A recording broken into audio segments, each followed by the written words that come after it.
হুজুর পাঠায় দিছে গোপালপুর মোড়ে আসতে আসতে ওই জায়গাতে এনতে ফোন দেয়, ও হুজুর তোমরা আইছো না, আমার আব্বার মরা হয়ে গেছে। বড় পণ্ডিত, বড় শিক্ষিত, নদী পার হবে, খেয়াঘাটে যাইয়া বসে রয়েছে। খেয়ালা উপার যাই, আর উপারের এবার আসার যাত্রী নাই। ও খেয়ার পর বসে বিড়ি একটার পর একটা ধরাচ্ছে খাচ্ছে, ধরাচ্ছে খাচ্ছে। এখন ভদ্রলোক ডাকতেছে খুব টেডি ভাষায়, উচ্চ শিক্ষিত, ও হে কর্ণধর, তরি তরে তরাও। কর্ণধর, কর্ণধর মানে খেয়ালা। ওর ছাতায়ও বোঝে না কোনোদিন যে কর্ণধর মানে কি। ও কি অত বড় ডাঠের বাংলা বোঝে নাকি? এনি ডাকিয়ে যাচ্ছে, ও শোনেই না, বোঝেই না। ও জানে না যে কর্ণধর মানে খেয়ালা, আর তরি মানে নৌকো, তরে মানে কিনারে, তরাও মানে নিয়ে আসো। এসে কিছু বুঝতে, ও বিড়ির পর বিড়ি খাইয়ে উনি মধ্যে কাঠে জন্ডেই বেড়াচ্ছে। এর মধ্যে এই পাশের এক কৃষক এসে, ভাইজান আপনি কি কন? কয় যে কর্ণধরকে ডাকছি, সে আসছে না। ওইভাবে ডাকলি জীবনে আসবে না, আনে খেয়াই নিয়ে দিচ্ছি, দাঁড়ান। অমকের বেটা অমক, উপার বসে তোর বাপের এই উঠতেছিস, তাড়াতাড়ি আয়, এই বেটা কর্নেতে বসে রয়েছে, তাড়াতাড়ি খেয়ে নিয়ে চলে এসে এনি কই জাল্লা এত ভালো যে ডাকলাম তাই আসলো না। আরে মোটা মোটা বকানি দিলে তাই তো লেয়া পড়া না, সে কাজানি সে আনি ভালো ছিল, তাহলে খেয়া ভারতী হতে অনেক আগে। আসার পরে এবার খেয়ায় উঠছে, তো কদ্দুর যাওয়ার পরে নৌকা নিয়ে ভাসানোর পরে বলছে, ও হে কর্ণধর, তুমি কি বাংলা লেখাপড়া জানো? কয় স্যার বাংলা যদি দুই এক লাইন জানতাম তাহলে কি খেয়া পাইয়ে বেড়াতাম নাকি, যে কোনো একটা কাজ বাজ করতাম, বাংলা জানি না। তাহলে তোমার জীবন চার আনাই মিছে, শুদ্ধ ভাষা, তোমার জীবন চার আনাই মিছে। খেয়াল কয় জীবন ভরে খেয়া বললাম, কেউ তো ইয়ে করলো না, এ কোন বেকায়দারটা উঠেছি নৌকায়। কদ্দুর যাওয়ার পর, ও হে কর্ণধর, তুমি কি অঙ্ক জানো? কয় স্যার অঙ্ক যদি একটু জানতাম, আমি এই 20-22 টাকা গুনতে পারি, এর চেয়ে বেশি কামাই হয় না, ওই চেয়ে উপরে গুনিও আমার লাভ নাই, অসুই নেই কোনোদিন। তাহলে তোমার জীবন আটা নাই মিশিয়ে। ও কয় জাল্লা এ কোন সর্বনাশের ভালাই বললাম, আগে চাইরে না ফিরে হাঁটা না, ওরে তো বেশিক্ষণ কেয়ার রাখতে পারে, আমি শেষ করে দিবি না। কদ্দুর যে বলতো, ও হে কর্ণধর, তুমি কি ইংরেজি জানো? কয় স্যার আমার গোষ্ঠীতেও কেউ ইংরেজিতে আলিফও জানে না, এক অক্ষরও জানে না। আমরা যদি এই 3-4 পদে লেখাপড়া জানতাম তাহলে কি খেয়া বইয়ে বেড়াই নাকি, কত চাকরি বাকরি। এবার ভদ্রলোক বলতে, তাহলে তোমার জীবন 12 আনাই মিশিয়ে, বাংলায় চাইরে না, অঙ্কে চাইরে না, ইংরেজিতে আর চাইরে না, তে চাইরে 12 আনা। এমন ও চুপ করে রয়েছে, আল্লাহ কোনো মতে নামাতে পারিনি, আজ চাইরে না আছে, ও তো ফিরে ধাক্কা মারে শেষ করে দিবে না। এই কইতে কইতে মাঝ নদীতে যাইয়া আকাশে তুমুল মেঘ, আর ছাড়ছে ঝড়, ক্যাইসা ঢেউ। তো এতক্ষণ খরার মধ্যে দিয়ে বেয়ে বেড়াইছে, এখন যখন আকাশে মেঘ করছে, একটু ঠান্ডা হয়েছে, খেয়ালা বইটিয়া ঢিল দিছে, আস্তে আস্তে যাই। এখন ভদ্রলোক আছে, কর্ণধর তাড়াতাড়ি নৌকা বাও, আকাশে মেঘ করেছে। কয় তাতে অসুবিধে কি স্যার? কয় যে নৌকা ডুবে যাবে। কয় অসুবিধে কি, সাঁতার কেটে উপর চলে যাবো। কয় আমি তো সাঁতার কাটতে জানি না। যখন কয়েছে আমি সাঁতার কাটতে জানি না, খেয়াল আকার তোর জীবন 16 নাই মিশিয়ে। দারুল কোরআন ইসলামিয়া মাদ্রাসা ও মসজিদের উদ্যোগে খাগড়াবাড়িয়া, তিলছড়া, কাশিয়ানী, গোপালগঞ্জের বার্ষিক ওয়াজ মাহফিল। মাহফিলের সম্মানিত সভাপতি মাদ্রাসার মোহতামিম সাহেব, মসজিদের ইমাম ও খতিব সাহেব, অন্যান্য ওলামাই কেরাম, আয়েম্মাই মাসাজিদ, মাদ্রাসার আজিজ আমতুলাবা, প্রাণপ্রিয় দেশবাসী, অত্যন্ত দামি মাসের প্রায় শেষ দিক চলে আসছি, রজব মাস। মাগরিবের পরের সময়টা বয়ান করা ও শোনার সুন্নতি টাইম। নবী পাক সাল্লাল্লাহু আলাইহি ওয়াসাল্লাম ফজর বাদ আর মাগরিব বাদ বেশি বয়ান করতেন, গভীর রাত পর্যন্ত হুজুর বয়ান করতেন না। হুজুরের বয়ানি টাইমের 2টি টাইমের একটি টাইম অনুসরণ করে এই অঞ্চলের অনেকের চেয়ে আল্লাহ পাক আমাদেরকে আগে আসার তৌফিক দিয়েছেন, শুকর আদায় করি আলহামদুলিল্লাহ। আসর থেকে মাগরিব পর্যন্ত আমাদের অত্যন্ত প্রাণপ্রিয় বক্তা হজরতুল আল্লাম হজরত হাফেজ মৌলানা শফিকুল ইসলাম সাহেব বাঙ্গার হুজুর, ফকরর হুজুর বয়ান করেছেন, অত্যন্ত গুরুত্বপূর্ণ কথা বলেছেন, আমি ওখানে একটা শুনেছি। মাগরিবের নামাজ বা জামাত আদায় করে আবারও আমরা বসতে সুযোগ পেয়েছি। সত্যিকারে মাহফিল বা যে কোনো ইবাদত, শুধু মাহফিল না, যে কোনো ইবাদত যদি আল্লাহর হুকুম আর নবীর তরিকার সাথে মিল থাকে তাহলে সেটাই ইবাদত, এবং তার থেকে একটা ভালো ফল দুনিয়াও পাওয়া যায়, আখিরাতেও পাওয়া যায়। ইবাদত আমি ইবাদত মনে করে যত সুন্দর করে করি, যদি সেটা আল্লাহর হুকুম আর নবীর তরিকার সাথে মিল না থাকে তাহলে তা ইবাদতই হয় না। আমি মনে করতেছি ইবাদত, কিন্তু সেটা ইবাদত হবে না। এবাদতের ভিতরে খানিকটা আল্লাহর হুকুম আর নবীর তরিকা আছে, এর সাথে আর খানিক আমার তরিকা মিশাই নিলাম, তাও নষ্ট হয়ে যাবে। মাগরিবের ফরজ নামাজ আমরা কয় রেকাত পড়ি? সময় আছে, ঝামেলা নাই, যেহেতু কোনো পিছনে টান নাই, শরীর স্বাস্থ্য ভালো আছে, মাগরিবের নামাজ 3 রেকাত বাংটা 3 রেকাত বেজোড় পড়বো কেন? এর সাথে আর 1 রেকাত মিলে 4 রেকাত পুরোই দেই। লস হলে আমার হোক, আল্লাহর একটু লাভ হয়ে যাক। 1 রেকাত বেশি পড়লে আল্লাহ লাভ। তো 4 নম্বর রেকাত খুব ভালো করে পড়লেন, 4র্থ নম্বর রেকাতে সুরো বাকারা পড়ে ফেললেন 2.5 পারা, রুকুতে 39 বার আজিম, সেজদায় যে 41 বার আলা মারি দিয়েছেন। খুব ধ্যান খেয়ালের সাথে পড়ছেন, আগের 3 রেকাতের চাইতে এই রেকাতের ভিতরে একাগ্রতা খুব বেশি খাটাইলেন, নামাজ হবে? আগের 3 রেকাত তো যে কায়দায় পড়েছেন এটাও সেই কায়দায়, বরং আরো ভালো করে পড়ছেন, কিন্তু নামাজ হবে না। কেন হবে না? এটা আল্লাহর হুকুম আর নবীর তরিকার সাথে মেলে নাই, ঠিক কিনা? রমজান মাসে রোজা রাখা ফরজ, রমজানের রোজা 30 রোজা রেখেছেন, পরের দিন ঈদ, সবাই ঈদের দিন ঈদের নামাজ পড়তেছে, আগেও পরে খাচ্ছে, খেয়ে বেড়াচ্ছে, খুব আনন্দ ফুর্তি করে বেড়াচ্ছে। আপনিও ওই রাত্রে সেহেরি খাইয়া আপনি রোজা রাখেন নাই, আপনি খানা খান নাই, ইফতার খোলেন নাই। ঈদের রাত্রে সেহেরি খাইয়া আপনি সারাদিন ঈদের দিন ভরে রোজা, সবাই খাচ্ছে, আপনি রোজা। ইফতারির সময় আসলে আপনি 20-22 প্রকারের ইফতারি সামনে করে নিয়ে অন্য দিনের মতো মোনাজাত তুলছেন আল্লাহর কাছে, আল্লাহ আজকের দিন দেখো সবাই কিভাবে ফুর্তি ফার্তা করে খেয়ে বেড়াচ্ছে, আমি এমন খাওয়ার দিনও না খাইয়ে রোজা রইছি, তুমি আমারে কি পুরস্কার দেবা কও? আল্লাহ কয় তোমারে 2টি জুতোর বাড়ি দেব। অন্য দিনের রোজাও যেমন রাখছেন, আজকের রোজা সেরকম রাখছেন, কিন্তু আগের দিন রোজা রাখার কারণে আল্লাহর হাতের ইফতারি খাবেন, গালে উঠে খাওয়াবে আল্লাহ জান্নাতের মধ্যে বসাইয়া। আর আজকের রোজার কারণে জুতোর বাড়ি হবে। গা দোষ কি? আজকের রোজা আল্লাহর হুকুম আর নবীর তরিকার সাথে মেলে নাই। কতক্ষণ? প্রত্যেকটা ইবাদত, এটা ইবাদত হবে তখনই যখন আল্লাহর হুকুম আর নবীর তরিকার সাথে মিল হবে। আল্লাহর হুকুম আছে, নবীর তরিকার সাথে মিল নেই, হবে না ইবাদত। আল্লাহ রসুলের তরিকাও মিলাইছেন, হুকুমার তরিকা মিলাইছেন, সাথে আমার নিজস্ব খানিক তরিকা মিশাই দিছি। মানুষ মারা যাওয়ার পরে আমাদের পর মাইয়েতের পাওনা কি কি? মাইয়েত তো মরেই গেছে, তার তো আর নিজস্ব এখন কোনো ক্ষমতা নেই, আছে নাকি? তার গোসল ফরজ, এটা কি সে নিজে করতে পারবে? তার কাফনের কাপড় পরা ফরজ, এটা কি সে নিজে পড়তে পারবে? তার কবর খনন করা ফরজ, এটাও পারবে না। তার জানাজার নামাজ ফরজ, এটাও সে পারবে না। তাকে দাফন ফরজ, এটাও সে পারবে না। সে চরম অসহায়।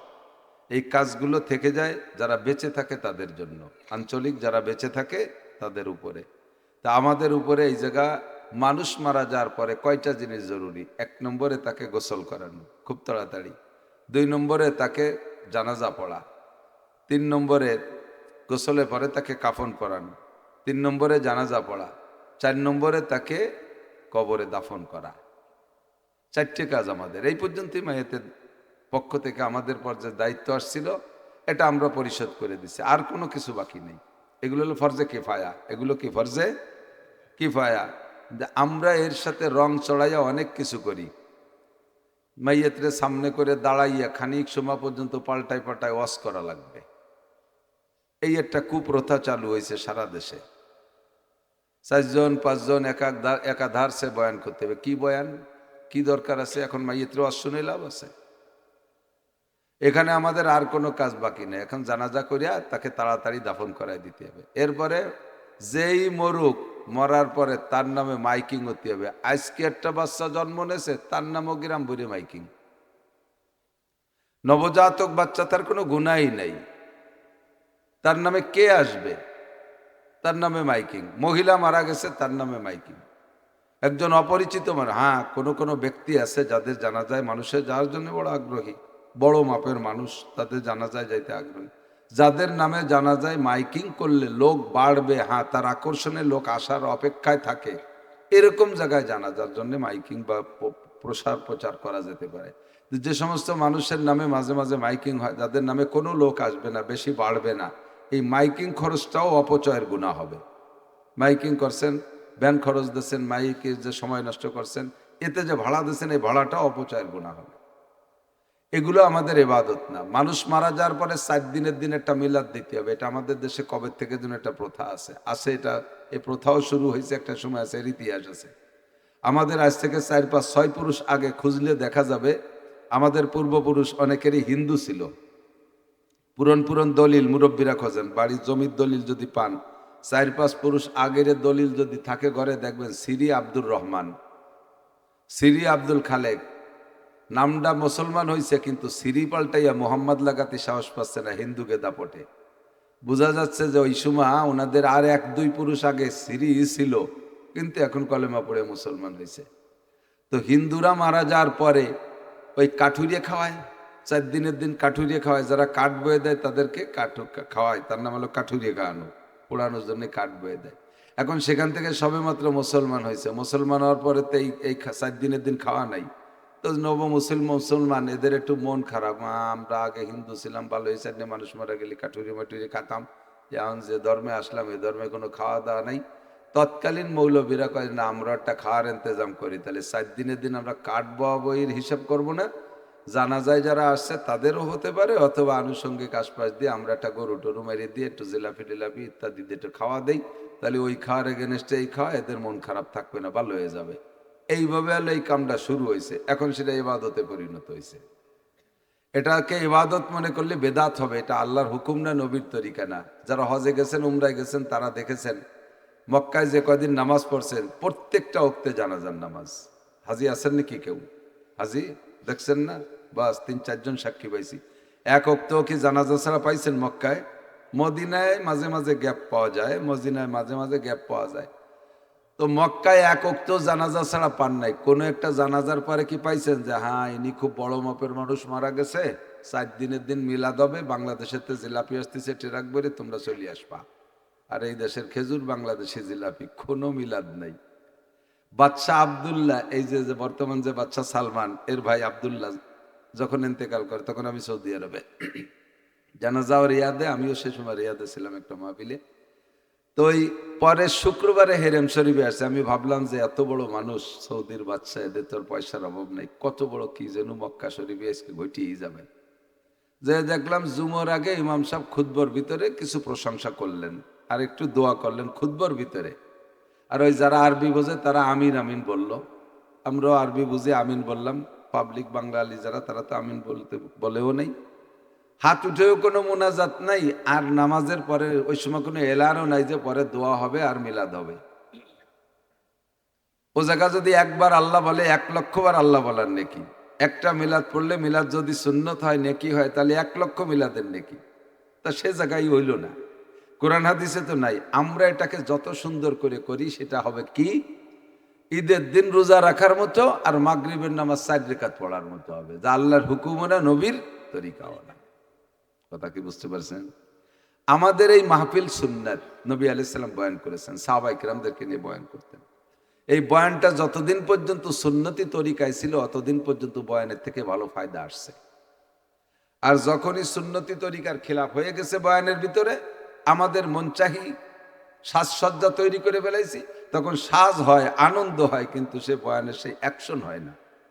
গত বছর রস করছি যে কয়জনের দাড়ি নেই, এবারও সেই কয়জনের দাড়ি নেই। গতবার নামাজে রস করলাম, গতবারও যারা নামাজ পড়তো না, এইবারও তারা পড়ে না। সমস্যা হলো তরিকার খেলাফ হয়ে যাচ্ছে। বয়ানের ভিতরে রং ঢং ভঙ্গি সঙ্গে গান গজল ইত্যাদি দিয়ে একটা ভিন্ন কায়দা, বক্তারা ভাইরাল হবে, কর্তৃপক্ষ এখান থেকে ইনকাম করবে, তার থেকে বক্তার একটা ভাগ পাবে, গড়ে মড়ে মোটামুটি একটা দুনিয়ার স্বাদের মধ্যে বেশি, আখিরাতের চাহিদা খুব একটা না। আর বয়ান করতে করতে রাত 12টা, 1টা, 2টা, 3টে সারা রাত পর্যন্ত করে, যেটা সম্পূর্ণ সুন্নতি তরিকার খিলাফ। মানুষের ফজরের নামাজ নষ্ট হয়, তাহাজ্জুদের নষ্ট হয়, রাতের গভীর পর্যন্ত শব্দ দূষণের কারণে অনেক রোগীদের কষ্ট হয়, ইত্যাদি মিলেইয়া ক্ষতির সাইডটাই বেশি পড়ে যায়, যার কারণে এর থেকে ভালো রেজাল্ট পাচ্ছি না। আমাদের মৌলানা, আপনাদের মহতামিম সাহেব আজকে আমার বিশ্বাস একটা সুন্নতি প্রোগ্রাম করছে, বেলা থাকতে বয়ান শুরু করছে, মৌলানা শফিক সাহেব বয়ান করছে। এখন আমি যতটুকু পারি বলিয়া ঈশার নামাজ বা জামাত আমরা এখানে আদায় করে চলে যাব, ঠিক আছে ইনশাআল্লাহ? আসলে তো কথা শোনা দরকার, গভীর রাত পর্যন্ত রাত ঘুম কামাই করে লাভ কি? কোনো লাভ আছে? কোনো লাভ নাই। 3টে কথাকে সামনে নিয়ে আমি 3টে আয়াত পড়েছি। 1 নম্বর হলো শারফুল মাকানে বিল মাকিন, অবস্থানকারীর কারণে অবস্থানের দাম বাড়ে ও কমে। খেয়াল করবেন, অবস্থানকারীর কারণে অবস্থানের দাম বাড়ে ও, এই ছোটরা কথা বলবি না, এই এক করে ওয়াই চলে যাবি, নয় চুপ করবি থাকবি। যেগুলো ওয়াজ বোঝে না সেইগুলো সামনে এসে গেলে আইরুবানি হতে তালে তাই, আর বোঝা কজন সব দূরি দূরি তাই। অবস্থানকারীর কারণে অবস্থানের দাম বাড়ে ও কমে। বস্তার ভিতরে যদি বাসমতি চাউল থাকে, পাকিস্তানি বাসমতি চাউল, কেজি 300 টাকা, তাহলে 10 কেজির দাম 3000 টাকা। আর ওর ভিতরে যদি, বস্তার ভিতরে যদি কুড়ো থাকে, তাহলে কুড়োর কেজি কয় টাকা, সেই হিসেবে 10 কেজির দাম সেই কয় টাকা। বস্তায় একই। 4টে বোতল নেছেন, প্লাস্টিকের বোতল, 1 টাকা দাম বোতলের। 4 বোতলের, 1 বোতলের ভিতরে 1 কেজি পানি ঢুকাইছেন, মিনারেল ওয়াটার ইনটেক, বোতল মুখ আটকায় দিয়েছেন। এবার বোতল 1 টাকার বোতলের দাম 25 টাকা, ঠিক না? বোতলের দাম ছিল কত? 1 টাকা। পানি ঢুকার পরে বোতলের দাম হয়েছে 25 বা 30 টাকা, যে দামে বিক্রি হয়। তাহলে এইবার যে বোতলের দাম হলো 30 টাকা, এটা কি বোতলের কারামতি না ভিতরে মালের কারামতি? মালের কারামতি। একে বলে শারফুল মাকানে বিল মাকিন, অবস্থানকারীর কারণে অবস্থানের দাম বাড়ে। সেকেন্ড, দ্বিতীয় বোতলের ভিতরে 1 লিটার কেরোসিন তেল ঢুকাইছেন, কেরোসিনের লিটার 110 টাকা, এবার বোতলের দাম হলো 110। কথা বুঝতেছেন? একটু সায় দেন। বোতলের দাম কত? 110 টাকা। এই যে বোতল 1 টাকা দামের বোতলটা 110 টাকা বানাইলো, এটা কার কারামতি? ভিতরে মালের কারামতি, ঠিক কিনা? 3 নম্বর বোতলের ভিতরে ঢুকাইছেন 1 কেজি ঘি, ঘির কেজি কত? 1600 টাকা। এবার 1 টাকা দামের বোতলের দাম 1600 টাকা, ঠিক না? তিনটাই বোতল 1 টাকা 1 টাকা 1 টাকা, 3 টাকার বোতলে। এবার একটার দাম 25 টাকা, একটার দাম 110 টাকা, আর একটার দাম 1600 টাকা। 4 নম্বর বোতলের ভিতরে 1 লিটার পেশাব ঢুকাই দিয়েছেন, পেশাব করে মুখ আটকায় দিয়েছেন। এবার বোতলের দাম কয় টাকা?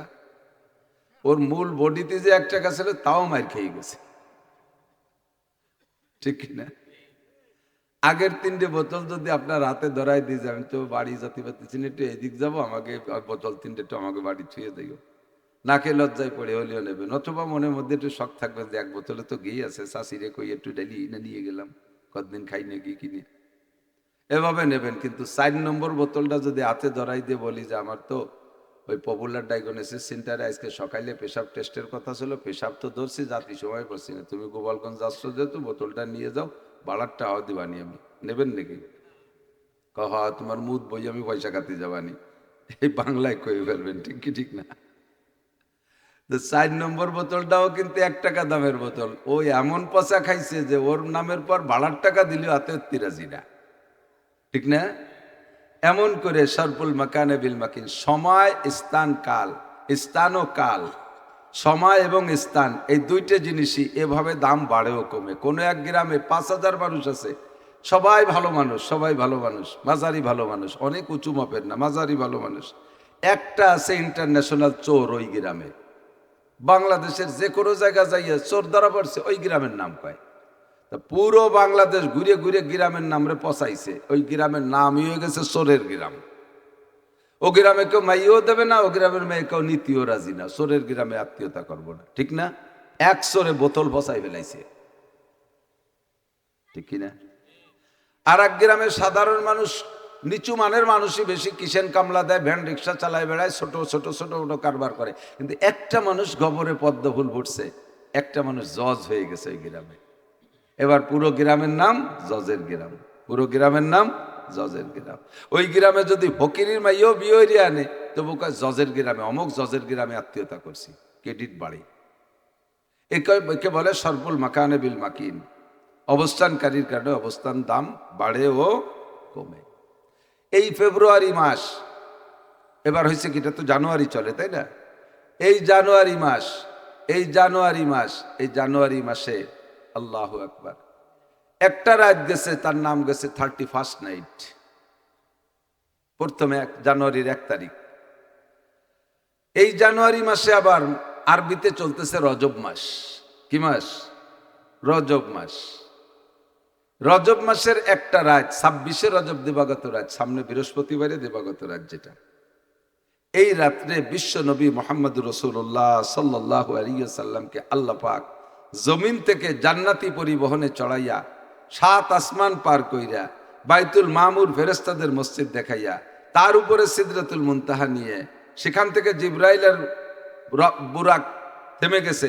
এরপরে আল্লাহ তাআলা আরশে আজিমের আলাদা পরিবহন, নাম তার রফরফ, সেইটা পাঠাই দিয়ে রফরফে চড়ায় আরশে আজিমে নিয়ে গিয়েছিলেন।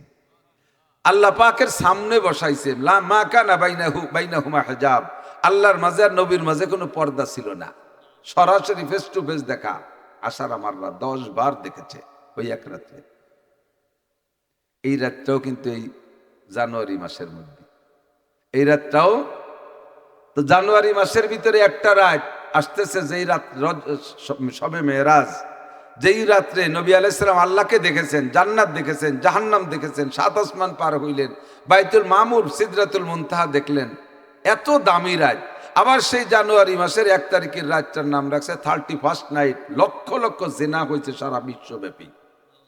যুবক যুবতী, আপনারা তো অনেকেই ঘুমাইছিলেন, আমি রাস্তায় তো মাহফিল থাকে, রাত্রে তো রাস্তায় থাকি বেশিরভাগ টাইম, দেখি আরে কপাল, সে জানোয়ারে তালাশ করতে জন্য মোটর সাইকেল নিয়ে ভন ভন করে বেড়াচ্ছে। রাত 12টার পরেই জানোয়ার ঢুকবে বাংলাদেশে।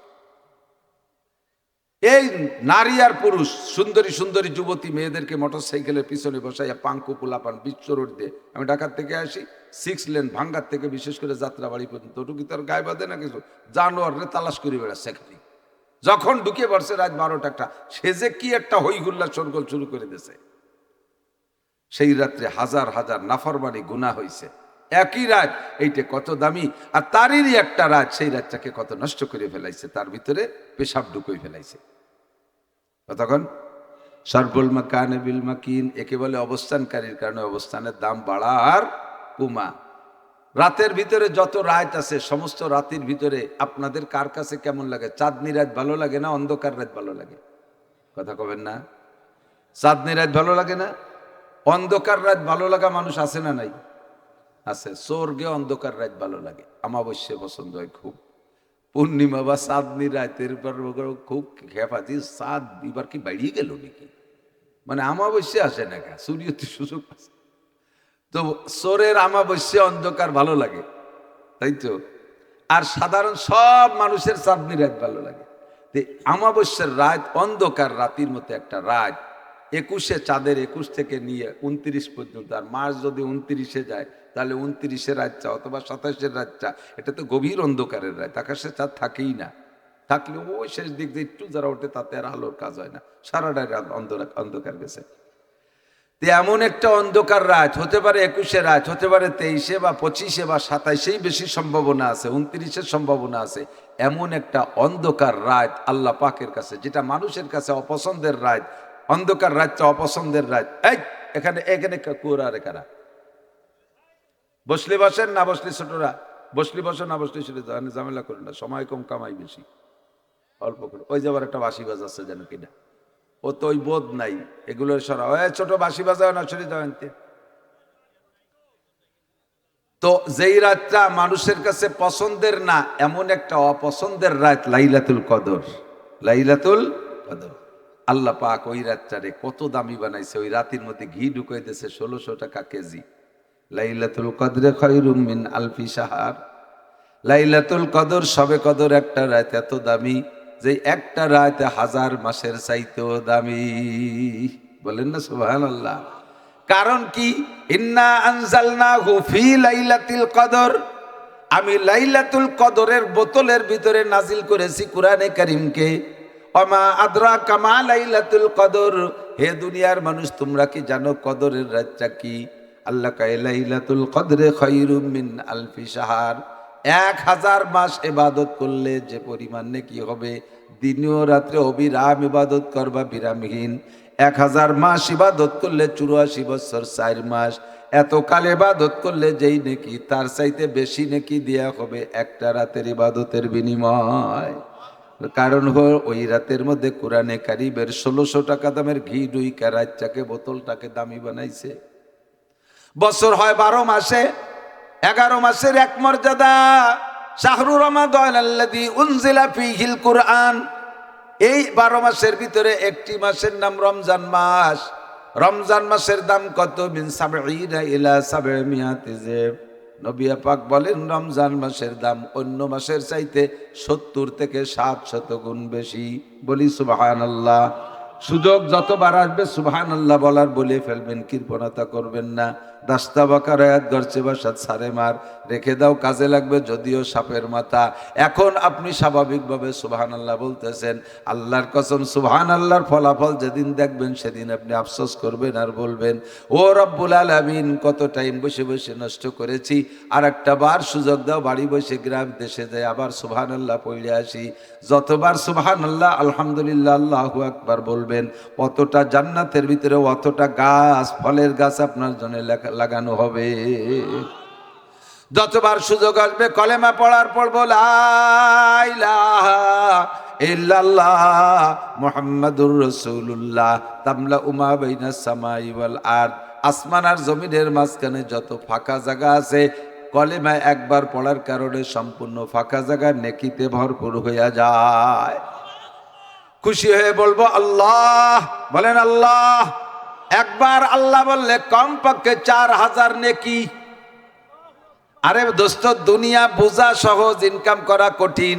কতক্ষণ দুনিয়া বোঝা সহজ, দুনিয়া তো বুঝি, টাকা বুঝি, পয়সা বুঝি, সোনা বুঝি, রূপা বুঝি, গাড়ি বুঝি, বাড়ি বুঝি, দালান বুঝি, কোঠা বুঝি, জাগা জমি সব কিছু বুঝি, কিন্তু উপার্জন করতে দমের নাড়ি উল্টো ভাসতে বেরোয় যায়, মাথার গাম পায়ে চলে যায়, গায়ের রক্ত পানি হয়ে বেরোয় যায়। 200-500 টাকা ইনকাম করতে কতক্ষণ 500 টাকা ইনকাম করতে সকাল 8টা থেকে দুপুর 1টা পর্যন্ত কোদাল কোপানো লাগে, মাটি কাটা লাগে। 700-800 টাকা কামাই করতে সকাল 8টা থেকে বিকেল 4টে পর্যন্ত রাজমিস্ত্রির কাজ করা লাগে। প্রত্যেকটা কাজ কঠিন পরিশ্রমের বিনিময়ে আপনার কিছু পয়সা আসে।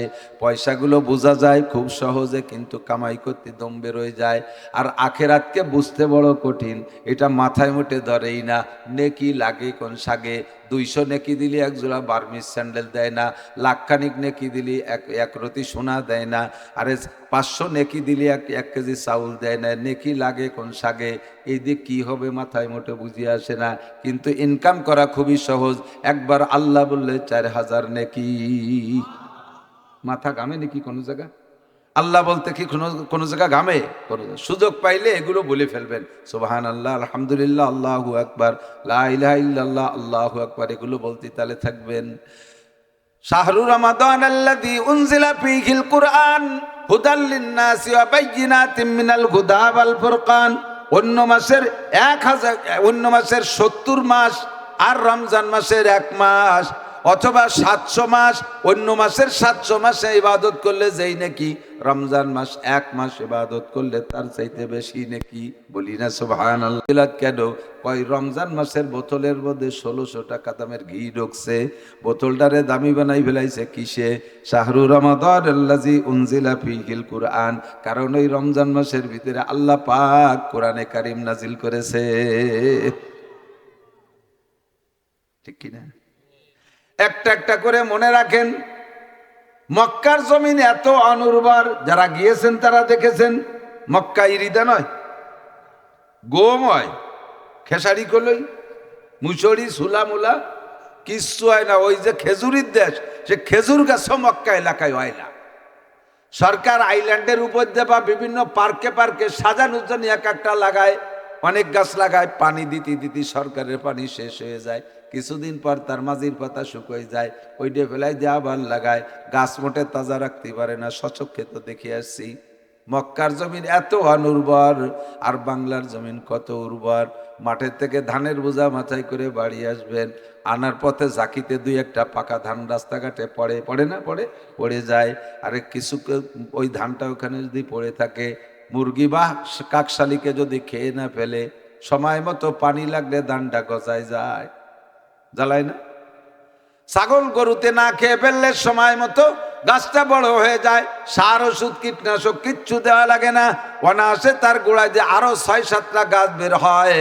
3 মাস 3.5 মাস 4 মাস সময় পাইলে মাথায় যে তার 7টা বাইল হয়, 7টা গাছে 7টা বাইল হয়। ফিকুল্লি সুম্বুলাতিন মিয়াতু হাব্বা, প্রত্যেক শীষের মাথায় 100 করে ধান হয়। বাংলার জমিন এত উর্বর, সার ওষুধ কীটনাশক কিচ্ছু দেওয়া লাগে না, অনায়াসে বীজ গজাইয়া যায়, আর তা থেকে ফল হওয়া শুরু হয়ে যায়। আমের আটি পড়ে থাকে, সময় মতো গজায় যায়। ছাগল গরুতে খাইয়ে না ফেললে সুন্দর একটা গাছ হয়ে যায়, টাইম মতো তাতে আম ধরা শুরু হয়ে যায়। এত উর্বর বাংলার জমি। মক্কার জমি অত অনুর্বর, তবুও দোস্ত বাংলাদেশে কোনোদিনও সোনার বাংলা কব, তবে সোনার বাংলা কব, তবুও কিন্তু বাংলাদেশ শরীফ কেউ কয় না। বাংলাদেশ শরীফ কয় নাকি? কিন্তু মক্কার নাম কি শরীফ? মক্কা শরীফ। মক্কার নাম মক্কা শরীফ, ঠিক না? মক্কার নাম আগে ছিল বাক্কা।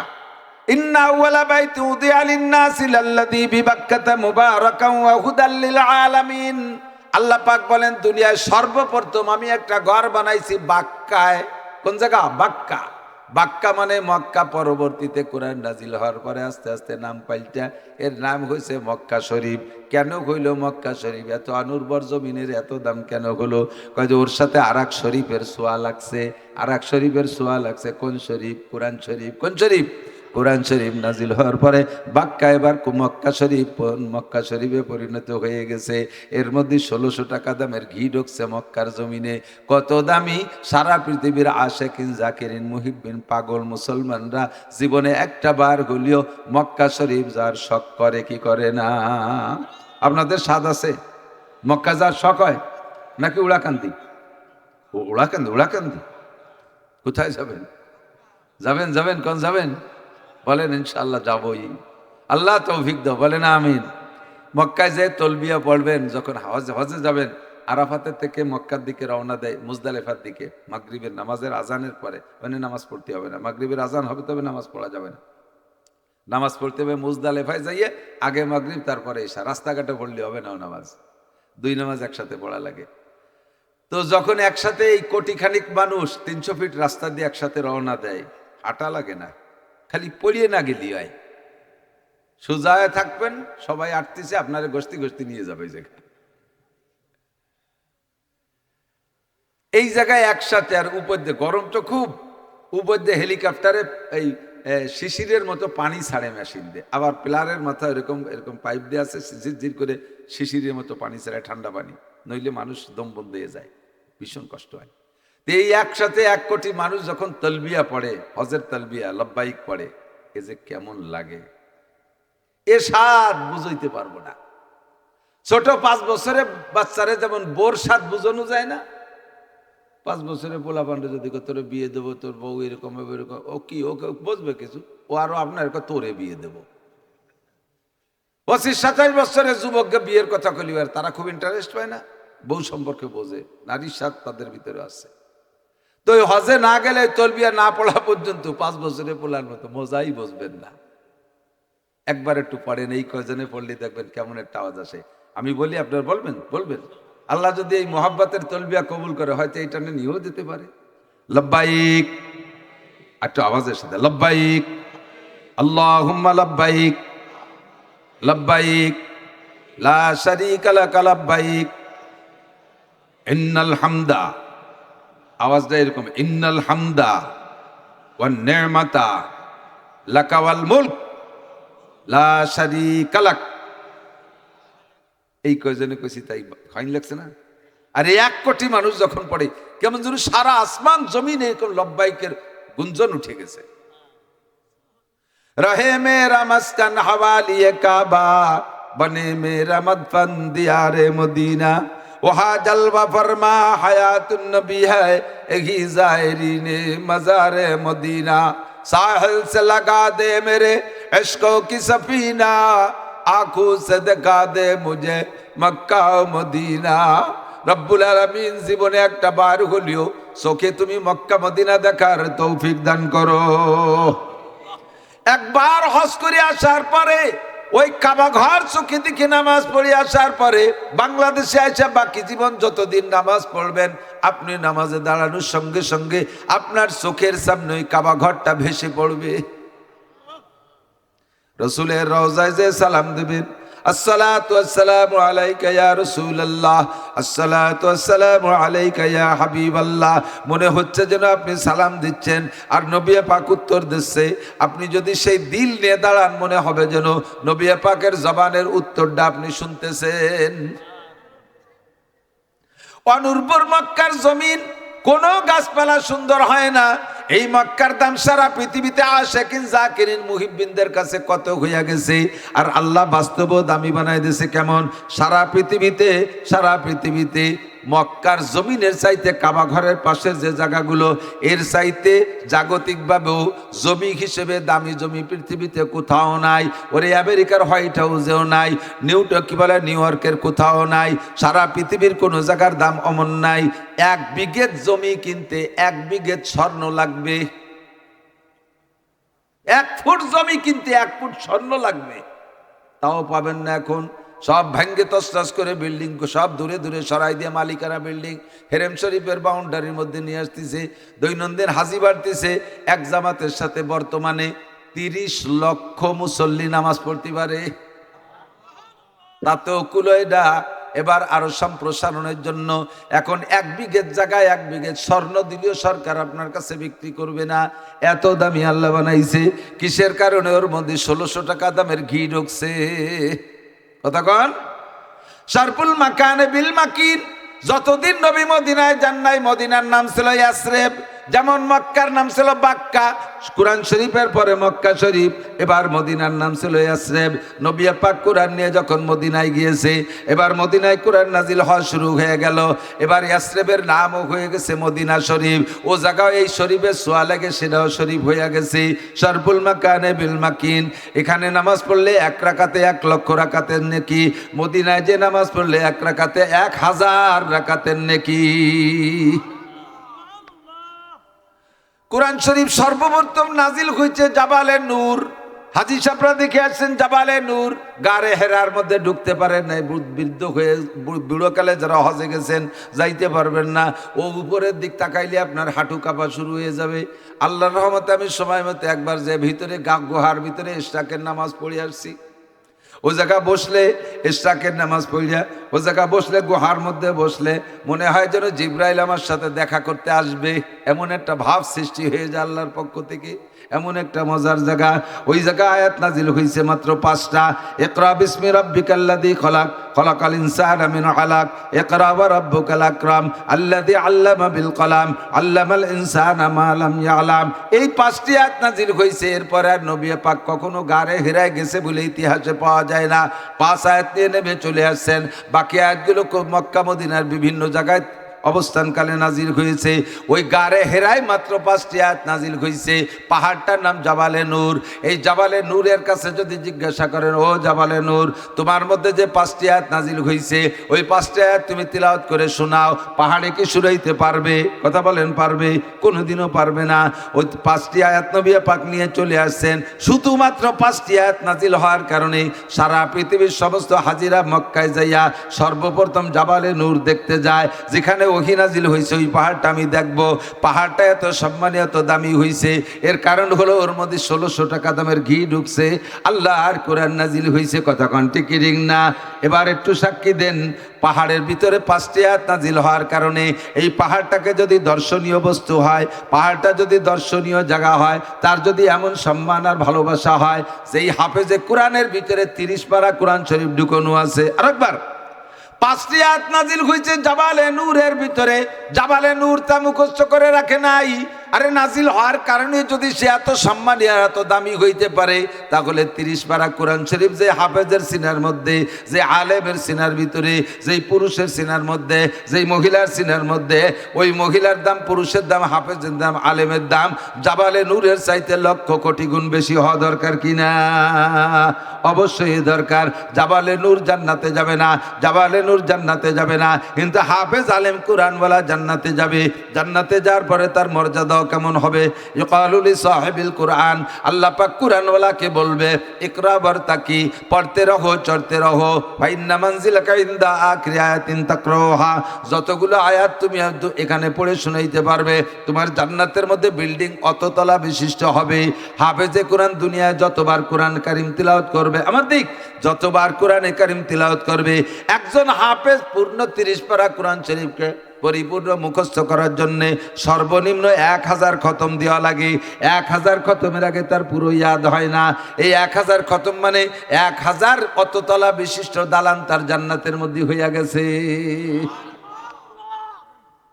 এবার হাফেজে কোরআন যদি তার এততলা বিল্ডিং, এতগুলো দালানের মধ্যে বসবাস করে, তার গরিব মূর্খ আব্বা মা কি রাস্তাঘাটে পড়িয়ে থাকতে দেবে তারে? আব্বা মারে দেশে ওই রাস্তার পাশে পলিথিনটা নাইয়ে সাবড়া হয়ে নেথাও। আর সেই বাপের ছেলে এই 6666 তালা দালান পাইছে, 1000 পিস। ছেলে এত বড় দালানে থাকবে আর পাপ ওই উপস্থিতি ফেলানো থাকবে? অবশ্যই সংগ্রহ করে নিয়ে আসবে। বরঞ্চ কেমন সংগ্রহ করবে?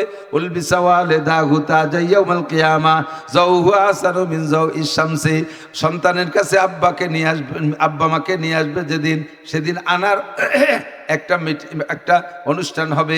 ওই অনুষ্ঠানটার ভিতরে অবস্থা হবে মতির মেম্বার বানাবে, আব্বার জন্য একটা, মায়ের জন্য একটা, আব্বার জন্য একটা, মায়ের জন্য একটা, আব্বা মাকে মতির মেম্বারে বসাইয়া আল্লাহ পাক রব্বুল আলামিন নিজ কুদরতি হাত দিয়া তার আব্বা মার মাথায় পাগড়ি বাঁধা দিবে। আমরা যেমন হাফেজে কোরআনের মাথায় পাগড়ি দেই, ওই ছেলেটার জীবনে এত আনন্দ আর কোনো কিছুতে পায় না যেদিন সে হাফেজ হইয়া মাথায় পাগড়ি পরে। আর হাফেজে কোরআনের আব্বা মাকে জান্নাতের ভিতরে আল্লাহ পাক নিজ কুদরতি হাত দিয়ে নূরের পাগড়ি পরাইয়া দিবে। কেউ ফতে ফেলানো থাকবে না। আল্লাহু আকবার দুষ্টু। তাহলে জাবালে নূরের দাম বাড়ছে কোরআনের সোয়ায়। কথা কন, মক্কার দাম বাড়ছে কোরআনের সোয়ায়, মদিনার দাম বাড়ছে কোরআনের সোয়ায়। আরো বহু প্রমাণ আছে। এই টেবিলের উপরে যদি কোরআন শরীফ তোয়া থাকে, টেবিলের গায়ে আমাদের পাও লাগানো ঠিক হবে? হবে? কোরআন শরীফের দাম কয় টাকা? 200 টাকা। বাহ্যিক কাগজ হিসেবে যেটা আমরা যে হাদিয়ে দেখিনি 200 টাকা। 200 টাকা দামের কোরআন শরীফের পর থাকলে এই টেবিলের গায়ে পাও লাগাইতে কোনো মুসলমান হিম্মত করবে না। কতক্ষণ ভুল করবে যদি পালাই গেই যায়, তাহলে টেবিল সহ সুমো খায়, ঠিক না? কোরআন শরীফের গায়ে কোনো দামি কাপড় পাবলিকই দেয় না। সিরা নেকড়া পুরন কাপড়, লুঙ্গিতে না, ছায়া পুরন ছায়ার কোনা, ব্লাউজ পুরন যেটা ফেলাইতে তাই দিয়ে ফেলাইতেছে, বালিশ একটা নালাতি আঠা আঠা হয়ে গেছে, তার তুলো অপারেশন করে খারে দিয়ে তার মধ্যে তুইছে কোরআন শরীফ। ছেলেকে হাফ প্যান্ট ছিঁড়ে গেছে, এক ঠ্যাং খুলে ফেলাই দিয়ে আর এক ঠ্যাংয়ের মধ্যে বসে দিয়ে দিয়েছে। যাই দিক কোরআন শরীফের গায়ে। যেদিন থেকে কোরআন শরীফের গায়ে ওই ন্যাকড়াটার ছোঁয়া লাগছে, এতদিন পাছায় ছিল, পরনে ছিল, কোনো চুমো টুমো খাই নাই। আজকে যখন কোরআন শরীফের সাথে ছোঁয়া লাইগা গেছে, ওইটা পাও লাগা লাগে না। ওই কাপড়টা হাতের থেকে পড়ে গেলেও কোরআনকে যেমন সম্মান করে, কাপড়টারও ওরকম করে কি করে না? কাপড়টা উঠাইয়া চুমো খায়। কেন কয়? কাপড়ের মধ্যে 1600 টাকা দামের ঘি ঢুকছে, বোতলের দাম বাইরে গেছে। কথা কন। এই টেবিলের উপরে যদি 1 লাখ টাকা দামের টেলিভিশনও রাখা হয়, আর এই টেবিলকে টেলিভিশন সহ যদি লাথি দিয়ে চিৎ করে ফেলাই দেয়, কেউ কি কবে সুমো দিতি? কবে? আর সুমো দিতি কলি কি দেবো নাকি? দরকারে লাথি আরো দুটিয়ে দেবো, তবু এরে সুমো দেবো না। 1 লাখ টাকার দামের টেলিভিশনে এরে সুমো খার যোগ্য বানাইতে পারে না। 200 টাকা দামের কোরআন শরীফে সুমো খার যোগ্য বানাইয়া দেয়। এর নাম সরপুল মাকানে বিল মাকিন। অবস্থানকারীর কারণে অবস্থানের দাম বাইরা যায়। ও দোস্ত, ভালো করে মনে রাখো যুবক, তুমিও যদি কোরআন পড়নেওয়ালা হও, আমার বুড়ো বাবারা কোরআন পড়নেওয়ালা হন, আমার সমসাথী ভাইরা কোরআন পড়নেওয়ালা হন, আমার মা ও বোনরা কোরআন পড়নেওয়ালা হন, পড়নেওয়ালি হন, আপনার মধ্যে কোরআন ঢুকার পরে আপনার দামও তেমনই বাইরা যাবে। আপনার দাম এরকম বেড়ে যাবে। মাটিরে যদি দামি বানাইতে পারে, কাঠরে যদি চুমো খাওয়ার যোগ্য বানাইতে পারে, সিরা নেকড়ারে যদি কোরআনে চুমো খাওয়ার যোগ্য বানাইতে পারে, তাহলে মানুষ আশরাফুল মখলুকাত, আগের থেকেই তারা দামি, সৃষ্টির সেরা মানব জাতি, সবচাইতে সম্মানী মানব জাতি। আল্লাহ কয় বলা কদ কাররামনা বানি আদম, তোমাদের মধ্যে আমি বনি আদমকে সবচাইতে সম্মানী করে বানাইছি। এমনিতেই আপনারা সম্মানী, এরপরে যদি কোরআনে কারিম ভিতরে ঢুইকা যায়, আপনার দাম হবে হাজার হাজার কোটি গুণ দামি। আল্লাহ পাক বলেন ইয়ারফাইল্লাহুল্লাযীনা আমানু মিনকুম, আমার কাছে দুনিয়ার কোনো চেয়ারম্যান, মেম্বার, এমপি, মন্ত্রীদের কোনো ভ্যালু নাই, ডিসিএসপি কোনো এদের কোনো ভ্যালু নাই। আমার কাছে বিজ্ঞানী, ডাক্তারের কোনো দাম নাই, কোনো মূল্য নাই। আমার কাছে দামি হলো সবচাইতে সম্মানী দামি ইয়ারফাইল্লাহুল্লাযীনা আমানু মিনকুম, তোমাদের মধ্যে যারা ঈমানদার তারা সবচাইতে দামি। আর ঈমানের সাথে ওয়াল্লাযীনা উতুল ইলমা দারাজাত, যাদেরকে কোরআনের ইলম দান করা হয়েছে। কি হয়েছে? লোকজন এদিক চাইয়ে থাকে, আমি তো বুঝতেছি না। এই পোলাপানে ভাজলে মেরে তাই যদি দেখেন, তা আমাকে ডাইয়ানছেন কি তিনি? আহা, দুঃখের বিষয়। ইয়ারফাইল্লাহুল্লাযীনা আমানু মিনকুম, তোমাদের মধ্যে সবচাইতে দামি যারা ঈমানদার। বলেন কারা দামি? কারা দামি? ডোনাল্ড ট্রাম্পের ঈমান আছে, আমেরিকার প্রেসিডেন্ট ডোনাল্ড ট্রাম্প, ওই টেম্পুর ঈমান আছে, নেতানিয়াহুর আছে, নরেন্দ্র মোদীর আছে, অং সান সুচির আছে, জেলোনেস্কির আছে, চীনের প্রেসিডেন্ট কিরা? চীনের প্রেসিডেন্ট কয়সাই মোদী, শি জিনপিং। তারপরে রাশিয়ার প্রেসিডেন্ট ভ্লাদিমির পুতিন। একে কের ঈমান নাই? এরা তো বিশ্বের বর্তমানে শীর্ষ নেতা। সারা পৃথিবীর বেঈমান নেতাকে এক পাল্লায় রাখবেন, আর এই খাগড়াবাড়ির সবচাইতে গরিব একটা ফকির মুসলমান মোমেন, তারে আর এক পাল্লায় রাখবেন। আল্লাহর কাছে হাসরের মাঠে দেখবেন ওজন কোন দিক বেশি। ওগুলো বস্তা ভরা গার্মেন্টসের তুলো, আর এই মোমেন ডালে এক মুঠ সোনা। এক মুঠ সোনার দাম বেশি না এক বস্তা তুলোর দাম বেশি? এক মুঠ সোনা বেশি হয়ে যাবে না? এক মুঠ সোনা 4-5 ভরি সোনা এক মুঠির মধ্যে রাখা যায়। তাহলে এক মুঠ সোনা, এক ভরি স্বর্ণের দাম 2,26,000 টাকা। এক মুঠ স্বর্ণ 5 ভরি স্বর্ণ কয় লাখ টাকা হয়ে যাবে? 10-11-12 লাখ টাকা হবে। আর এক বস্তা তুলো যত বড় বস্তা বানান, কয়টা হবে? আর এই দুনিয়ার কাফের মোশেক সব মিলিয়ে এলো ওই কি বলা হয় গার্মেন্টসের জুট, গার্মেন্টসের পচা তুলো, ওই দিয়ে বস্তা বানার কোনো ওজনই নেই। ইমানদারের ওজন সবচেয়ে বেশি। এরপরে ইমানদারের মধ্যে কারা দামি? যুবক শোনো, ওয়াল্লাযীনা উতুল ইলমা দারাজাত, যাদেরকে ইলম দান করেছেন তাদের মর্যাদা সবচাইতে বেশি। দারাজাত তার মানে সারা দুনিয়ার দরজা মর্যাদা যত আছে সব ইলমওয়ালার। কোন ইলমওয়ালার? আল্লাহ যে এলেমওয়ালাকে দামি বলেছেন, ওই এলেম দুনিয়ার এলেম না।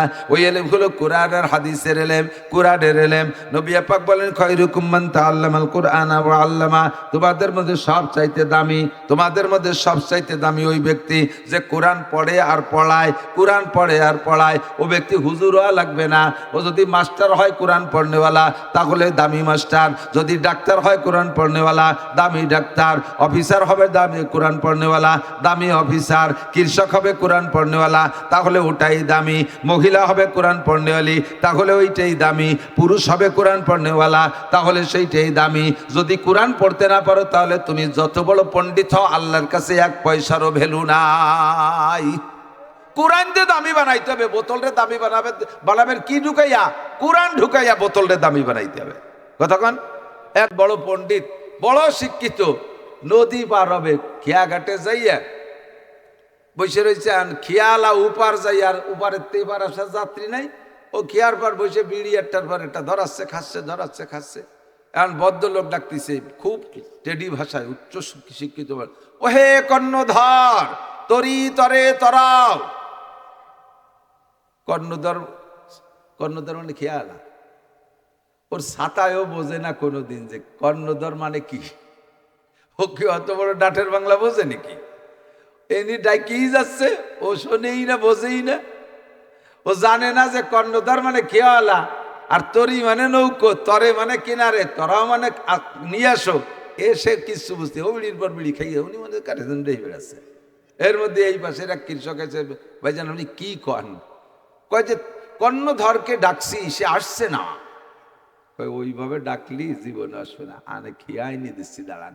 এ অমকের বেটা অমক, উপার বসে তোর বাপের এই উঠতেছিস, তাড়াতাড়ি আয়, এই বেটা কন্যাতে বসে রয়েছে, তাড়াতাড়ি খেয়ে নিয়ে চলে এসে এনি কই জাল্লা এত ভালো যে ডাকলাম তাই আসলো না, আরে মোটা মোটা বকানি দিলে তাইতে লেয়া পড়া না, সে কাজানি সে আনি ভালো ছিল, তাহলে খেয়া ভারত তো অনেক আগে। আসার পরে এবার খেয়ায় উঠছে, তো কদ্দূর যাওয়ার পরে নৌকা নিয়ে ভাসানোর পরে বলছে, ও হে কর্ণধর, তুমি কি বাংলা লেখাপড়া জানো? কয় স্যার বাংলা যদি দুই এক লাইন জানতাম তাহলে কি খেয়া পাইয়ে বেড়াতাম নাকি, যে কোনো একটা কাজ বাজ করতাম, বাংলা জানি না। তাহলে তোমার জীবন চার আনাই মিছে, শুদ্ধ ভাষা তোমার জীবন চার আনাই মিছে। খেয়াল কয় জীবন ভরে খেয়া বললাম, কেউ তো ইয়ে করলো না, এ কোন বেকায়দারটা উঠেছি নৌকায়। কদ্দূর যাওয়ার পর, ও হে কর্ণধর, তুমি কি অঙ্ক জানো? কয় স্যার অঙ্কই যদি একটু জানতাম, আমি এই 20-22 টাকা গুনতে পারি, এর চেয়ে বেশি কামাই হয় না, ওই চেয়ে উপরে গুনিও আমার লাভ নাই, অসুই নেই কোনোদিন। তাহলে তোমার জীবন আটা নাই মিশিয়ে। ও কয় জাল্লা এ কোন সর্বনাশের পালায় বললাম, আগে চাইরে না ফিরে হাঁটা না, ওরে তো বেশিক্ষণ কেয়ার রাখতে পারে, আমি শেষ করে দিবে না। কদ্দূর যে বলতো, ও হে কর্ণধর, তুমি কি ইংরেজি জানো? কয় স্যার আমার গোষ্ঠীতেও কেউ ইংরেজিতে আলিফও জানে না, এক অক্ষরও জানে না, আমরা যদি এই 3-4 পদে লেখাপড়া জানতাম তাহলে কি খেয়া বইয়ে বেড়াই নাকি, কত চাকরি বাকরি। এবার ভদ্রলোক বলতে, তাহলে তোমার জীবন 12 আনাই মিশিয়ে, বাংলায় চাইরে না, অঙ্কে চাইরে না, ইংরেজিতে আর চাইরে না, তে চাইরে 12 আনা। এমন চুপ করে রয়েছে, আল্লাহ কোনো মতে নামাতে পারিনি, আজ চাইরে না আছে, ও তো ভিড়ে ধাক্কা মারে শেষ করে দিবে না। এই কইতে কইতে মাঝ নদীতে যাইয়া আকাশে তুমুল মেঘ আর ছাড়ছে ঝড়, ক্যাইসা ঢেউ। তো এতক্ষণ খরার মধ্যে দিয়ে বেয়ে বেড়াইছে, এখন যখন আকাশে মেঘ করছে, একটু ঠান্ডা হয়েছে, খেয়ালা বইটিয়া ঢিল দিছে, আস্তে আস্তে যাই। এখন ভদ্রলোক আছে, কর্ণধর তাড়াতাড়ি নৌকা বাও, আকাশে মেঘ করেছে। কয় তাতে অসুবিধে কি স্যার? কয় যে নৌকা ডুবে যাবে। কয় অসুবিধে কি, সাঁতার কেটে উপর চলে যাবো। কয় আমি তো সাঁতার কাটতে জানি না। যখন কইছে আমি সাঁতার কাটতে জানি না, খেয়াল আকাশ তোর জীবন 16 আনাই বেশি, তোর জীবন। আমার তো 4 আনা আছে, এই 4 আনা দিয়ে আমি 7টাই উপর যাবো, তোর 12 আনা দিয়ে তুই উপর যেতে পারবে, তোর 16 আনাই বেশি। মরবি বানিতে সুবনি খাইয়া, তোর পেট কাকশগুনি কুচিয়ে কুচিয়ে খাবে, উবুতে থাকবি, কাকশগুনি তোর ভাষা কুচিয়ে কুচিয়ে খাবে, তুই উবার যেতে পারবি না, তোর জীবন 16 আনাই মিশে। কতক্ষণ IA pass, BA pass, MA pass, ডাক্তার, ইঞ্জিনিয়ার, এমপি, মন্ত্রী, ডিসি, এসপি, ওসি, টিওনো, দুনিয়ার সব সার্টিফিকেট অর্জন করেছো, 12 আনা পর্যন্ত গেছো, বাকি 4 আনা যে রয়েছে ওই 4 আনাই 16 আনা। সেই 4 আনা হলো কোরআন শিক্ষা। সেই 4 আনা কি? তুমি কি পাস? MA pass. কোরআন পড়তে পারো? কয় না, ধরছিলাম তা ছুটিয়ে গেছে। ছোটবেলা মক্তবেতে কোরআন শরীফ ধরছিল, ধরাই দেয় না, কয় না কোরআন শরীফ ধরছিলাম, পরে বাংলা ইংরেজি ভর্তি হইতে তা ছুটিয়ে গেছে। তোমার জীবন 16 আনাই মিশে। ফাসাউফা তারা ইযান কাশাফাল গুবারো আফারাসুন তাহতা রিজলিকা আম হিমারো। আরে অন্ধকার কেটে গেলে বুঝবা, অন্ধকার একদিন কাটবে। মর্দমারা সর্বসরদার খাবেদা গাছতে বেদারা কেউ রপ্ত আজজাহা। দুনিয়ায় যতক্ষণ আছেন অতক্ষণ ঘুমিয়ে আছেন, আমার দিক, দুনিয়ায় যতক্ষণ আছেন অতক্ষণ ঘুমিয়ে আছেন। ঘুমন্ত মানুষ যেমন কিছুই দেখে না, আপনিও তেমন কিছুই দেখছেন না। চক্ষু বন্ধ করে কবরে যাওয়ার পরে আপনার চোখ খুলে যাবে, সজাগ হয়ে যাবেন। মুনকার নাকিরও দেখবেন, কিরামান কাতিবিন দেখবেন, জান্নাতও দেখবেন, জাহান্নামও দেখবেন। ওই দিন দেখে চিৎকার মারিয়ে কাজ হবে না। কবর যে বলবেন রব্বানা আখরিজনা মিনহা, আল্লাহ আরেকটা বারে কবর থেকে বের করে দাও। আল্লাহ বলবেন কেন বের করে দিলে কি করবি? কয় না আমালু কুন্না গায়রাল্লাযী কুন্না নামাল, ওই আমলগুলো করব যেগুলো কোনোদিন করি নাই। কোরআন পড়তে বলা হয়েছিল, পড়ি নাই, পড়ে আসবো। হাদিস শুনতে বলা হয়েছে, শুনি নাই, শুনে আসবো। নামাজ পড়তে বলা হয় নাই, পড়ে আসবো। যত আমল ত্রুটি হয়েছে সব ঠিক করে আসবো। রব্বানা আখরিজনা মিনহা, একটা বার বের করে দাও। আল্লাহ বলবেন ইকসাউ ফিহা ওয়ালা তুকাল্লিমুন, এই জায়গা পড়ে থাকবে, আমার সাথে মর্মে কোনো কথাই বলবি না। এমন কোনো সিস্টেম আমার হাতে আমি রাখি নাই। একবার মরার পরে আবার তাকে দুনিয়ায় ফিরে দেওয়া হবে, এরকম কোনো ব্যবস্থা আমি রাখি নাই। এইটাই তোমার আখিরাতের জিন্দেগি, চলতে থাকবে। যাহা করেছো তাহাই তোমার ফল পাইবা। আলাম ইয়াতিকুম নাজির, তোমাদের কাছে কি আমার পক্ষ থেকে বক্তারা যায় নাই? নাজির মানে ভীতি প্রদর্শক। আমার পক্ষ থেকে কি উলামা ইকরাম তোমাদেরকে এইগুলো বলে নাই? নামাজ পড়লে এই লাভ, না পড়লে এই লস, কোরআন পড়লে এই লাভ, না পড়লে এই লস, হালাল খাইলে এই লাভ, হারাম খাইলে এই লস, জেনা করলে গুনাহ করলে এই লস, ইবাদত করলে এই লাভ, এগুলো কি তোমাদেরকে বলে নাই? তখন তো আল্লাহর সামনে ধরা পড়ে যাবেন, স্বীকার করতে বাধ্য হবেন, বলবেন ক্বালু রব্বানা গলাবাত আলাইনা শিকওয়াতুনা ওয়া কুন্না কওমান দাল্লিন। ও আল্লাহ, আমাদের কপাল পোড়া দুর্ভাগ্য, আমাদের কপাল পোড়া, আমাদের এই পোড়া কপালেটা আমাদের প্রাধান্য লাভ করেছেন। আল্লাহ আমাদের কাছে গিয়েছিল, ক্বালু বালা কাদ জানা নাযীর, আমাদের কাছে ভীতি প্রদর্শক এসেছিলেন, ফাকাযযাবনা ওয়া কুলনা মা নাযালাল্লাহু মিন শাই। হুজুররা কোরআন হাদিস পড়ে বলতো আর আমরা বলতাম যেগুলো হুজুররা বানায় বানায় কয়, হুজুররা এগুলো বানায় বানায় বলে, আসমান থেকে কিছুই নাজিল হয় নাই। এখন তো দেখি রব্বানা আবসারনা ওয়া সামি'না ফারজিনা না'মাল সালিহান ইন্না মুকিনুন। এখন তো দেখতেছি সবই আছে, সবই সত্য, আর একটা বার পেরে পাঠিয়ে দাও, আমি সব আমল সঠিক করে আসব। আল্লাহ পাক বলবেন কাল্লা, আর কখনো সম্ভব হবে না। আল্লাহর কসম, কোরআনের আয়াত পড়ছি, আমি তরজমা বলছি, মিথ্যে বললে কিয়ামতে আমারও পাছার চামড়া থাকবে না। যাহা কোরআনে বলেছে তাই শুনাই দিলাম বাজান। যদি মুসলমানের সন্তান হয়ে থাকেন, আখিরাতকে যদি বিশ্বাস করেন, যা বলেছি কথাগুলো মনে রাখবেন। এখন থেকে জিন্দেগির স্টার্টিং ঘুরানোর চেষ্টা করেন। আপনাকে কবরে IABM এ জিজ্ঞেস করবে না, কোনো একটা ইংরেজি SMS এ জিজ্ঞেস করা হবে না, ইংলিশ কোনো গ্রামার জিজ্ঞেস করা হবে না, দুনিয়ার অর্থনীতি জিজ্ঞেস করা হবে না, আপনি MP মন্ত্রী চেয়ারম্যান মেম্বার হয়েছিলেন কিনা এটা জিজ্ঞেস করা হবে না, কত বিঘে জমির মালিক হয়েছিলেন জিজ্ঞেস করা হবে না, বিয়ে কয়টা করেছিল, ছেলে মেয়ে কয় ডজন বানাইছো তা জিজ্ঞাসা করা হবে না। আপনাকে জিজ্ঞেস করা হবে মার রব্বুকা, রব তোমার কে, ওমা দীনুকা, তোমার ধর্ম কি ছিল, ওমান হাদার রাজুল্লাযী বুইসা ফীকুম, তোমাদের নবীকে তুমি কি চিনতে নাকি, নবীর সাথে কোনো সম্পর্ক আছে নাকি? খোদার কসম প্রশ্ন কিন্তু এই তিনটি হবে। এই তিনটি আপনি কাগজে লিখে নিয়ে গেলে ওই দিন পড়ে শোনাইতে পারবেন না, যদি জাগতিকভাবে তিনটের সাথে সম্পর্ক না থাকে, তিনটের পর যদি আমল না থাকে, রবকে রব বলে স্বীকার করে আল্লাহ সেই কথার পর অটল থাকা। রব মানে প্রতিপালক, বলেন রব মানে, রব মানে প্রতিপালক। প্রতিপালকে খালি মুখে কইলেই হবে না, প্রতিপালক বোঝেন। আমার জিন্দেগির শুরু থেকে শেষ পর্যন্ত যখন যা যে বয়সে যেমন প্রয়োজন, ব্যক্তি পার্থক্যে, সময়ের পার্থক্যে, ব্যক্তি পার্থক্যে যা যেমন যখন দরকার সবকিছু পরিবেশন করতে পারে কে? মায়ের পেটে থাকতে যা খাইছি, এটা আল্লাহ ছাড়া ওই সিস্টেমে কেউ খাইতে পারে না। মায়ের মাসিকের রক্ত খাওয়াই আল্লাহ বাঁচাইছে, তা সেট করে দিয়েছে নাভির সাথে, কি সুন্দর একটা পাইপ দিয়ে। এটা দুনিয়ার কোনো মানুষ পারবে? তিনি রব, তিনি জন্মের পরে আমার দুধ খাইতে হবে, আমাকে গোস্ত রুটি দিলে খাইতে পারবো না। তেফলেরা আগার না দেখিবার যায় শির, তেফলে মিসকিনরা আজানান মুরদাগির। দুধের বাচ্চারা যদি গোস্ত রুটি দাও, ও খাইতে পারবে না, মারা যাবে। এই জন্য রব আমার আল্লাহ মায়ের বাচ্চা জন্মের সাথে সাথে মায়ের দুইটা স্তনকে আল্লাহ বড় কইরা দেয়, ওর ভিতরে সুন্দর দুধ তৈরি করে দেয়, পরিমাণ মতো গরম, পরিমাণ মতো ঠান্ডা, পরিমাণ মতো গাঢ়, পরিমাণ মতো পানি, পরিমাণ মতো মিঠা, পরিমাণ মতো লবণ, পরিমাণ মতো ওর ভিতরে খাদ্য শক্তি যা দরকার সব দিয়ে আল্লাহ তাআলা তৈরি করেছেন। তিনি আমার রব। এরপরে ধীরে ধীরে বড় হই, যখন যা খাইতে পারি তখন তার ব্যবস্থা আছে, বড় হয়ে যায়, যখন যা খাইতে পারি তখন তার ব্যবস্থা হয়ে যায়। দুনিয়ার গরিবের পার্থক্যে আল্লাহ তাআলা নিয়ামত রেখেছেন। বড় লোকের জন্য বড় বড় বল মাছ, গরিব মানুষের জন্য ছোট ছোট পাবদা মাছ, বড় লোকের জন্য বড় বড় আইড় মাছ, গরিব মানুষের জন্য ট্যাংরা মাছ, বড় লোকের জন্য বড় বড় শৈল মাছ, গরিব মানুষের জন্য আল্লাহ টাকি মাছ বানায় রাখছে। এমন করে প্রত্যেকটা নিয়ামত একই জাতের ভিতরে ছোট বড় করে বানায় রাখছে। তিনি আমার রব। হাসিনে আমার রব না, খালেদা আমার রব না, ডক্টর ইউনূস আমার রব না, আরে দুনিয়ার কোন নেতা নেত্রী আমরা আমার রব না, বাঁচায়ও না। সব কিছু জোরে বলেন কে করে? আল্লাহ করে। এই রব বলে মজবুত থাকবেন, তাহলে আপনার মরণের সময় আল্লাহ পাক 500 ফেরেশতা পাঠায় দিবে। তাতানাজ্জালু আলাইহিমুল মালায়েকা, 500 ফেরেশতা পাঠায় দেবে আপনার জান কবজা কর, আপনাকে ইস্তেকবাল করার জন্য।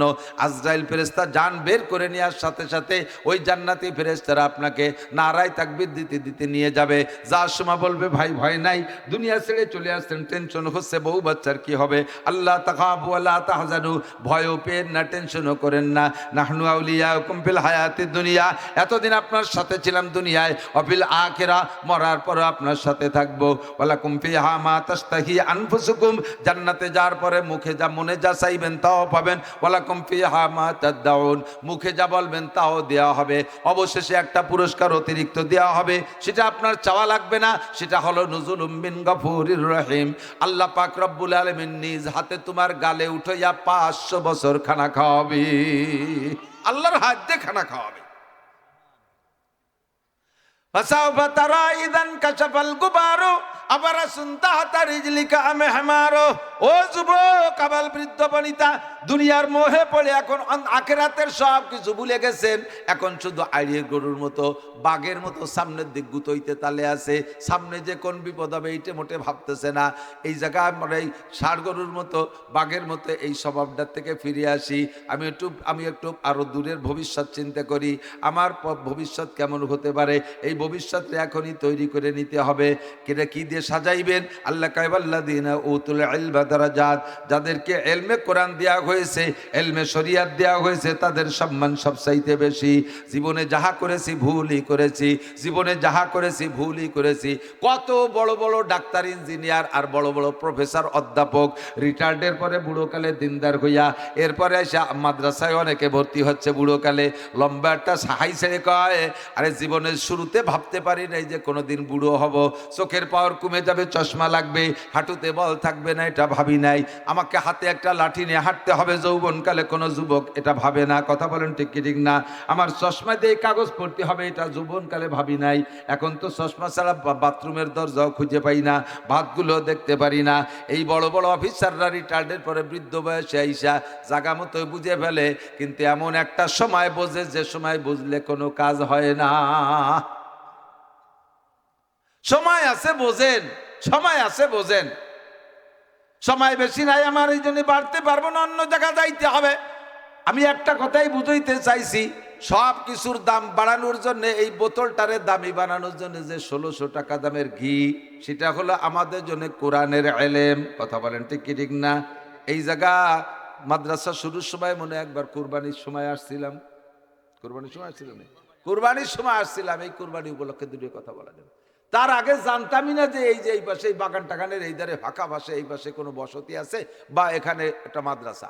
তো মাদ্রাসা হওয়ার পরে এখন দেখেন কত মানুষ। আপনারাও কি মাদ্রাসা হওয়ার আগে এই জায়গায় এত মানুষ সমবেত হয়েছেন? কোনোদিন হয়েছেন?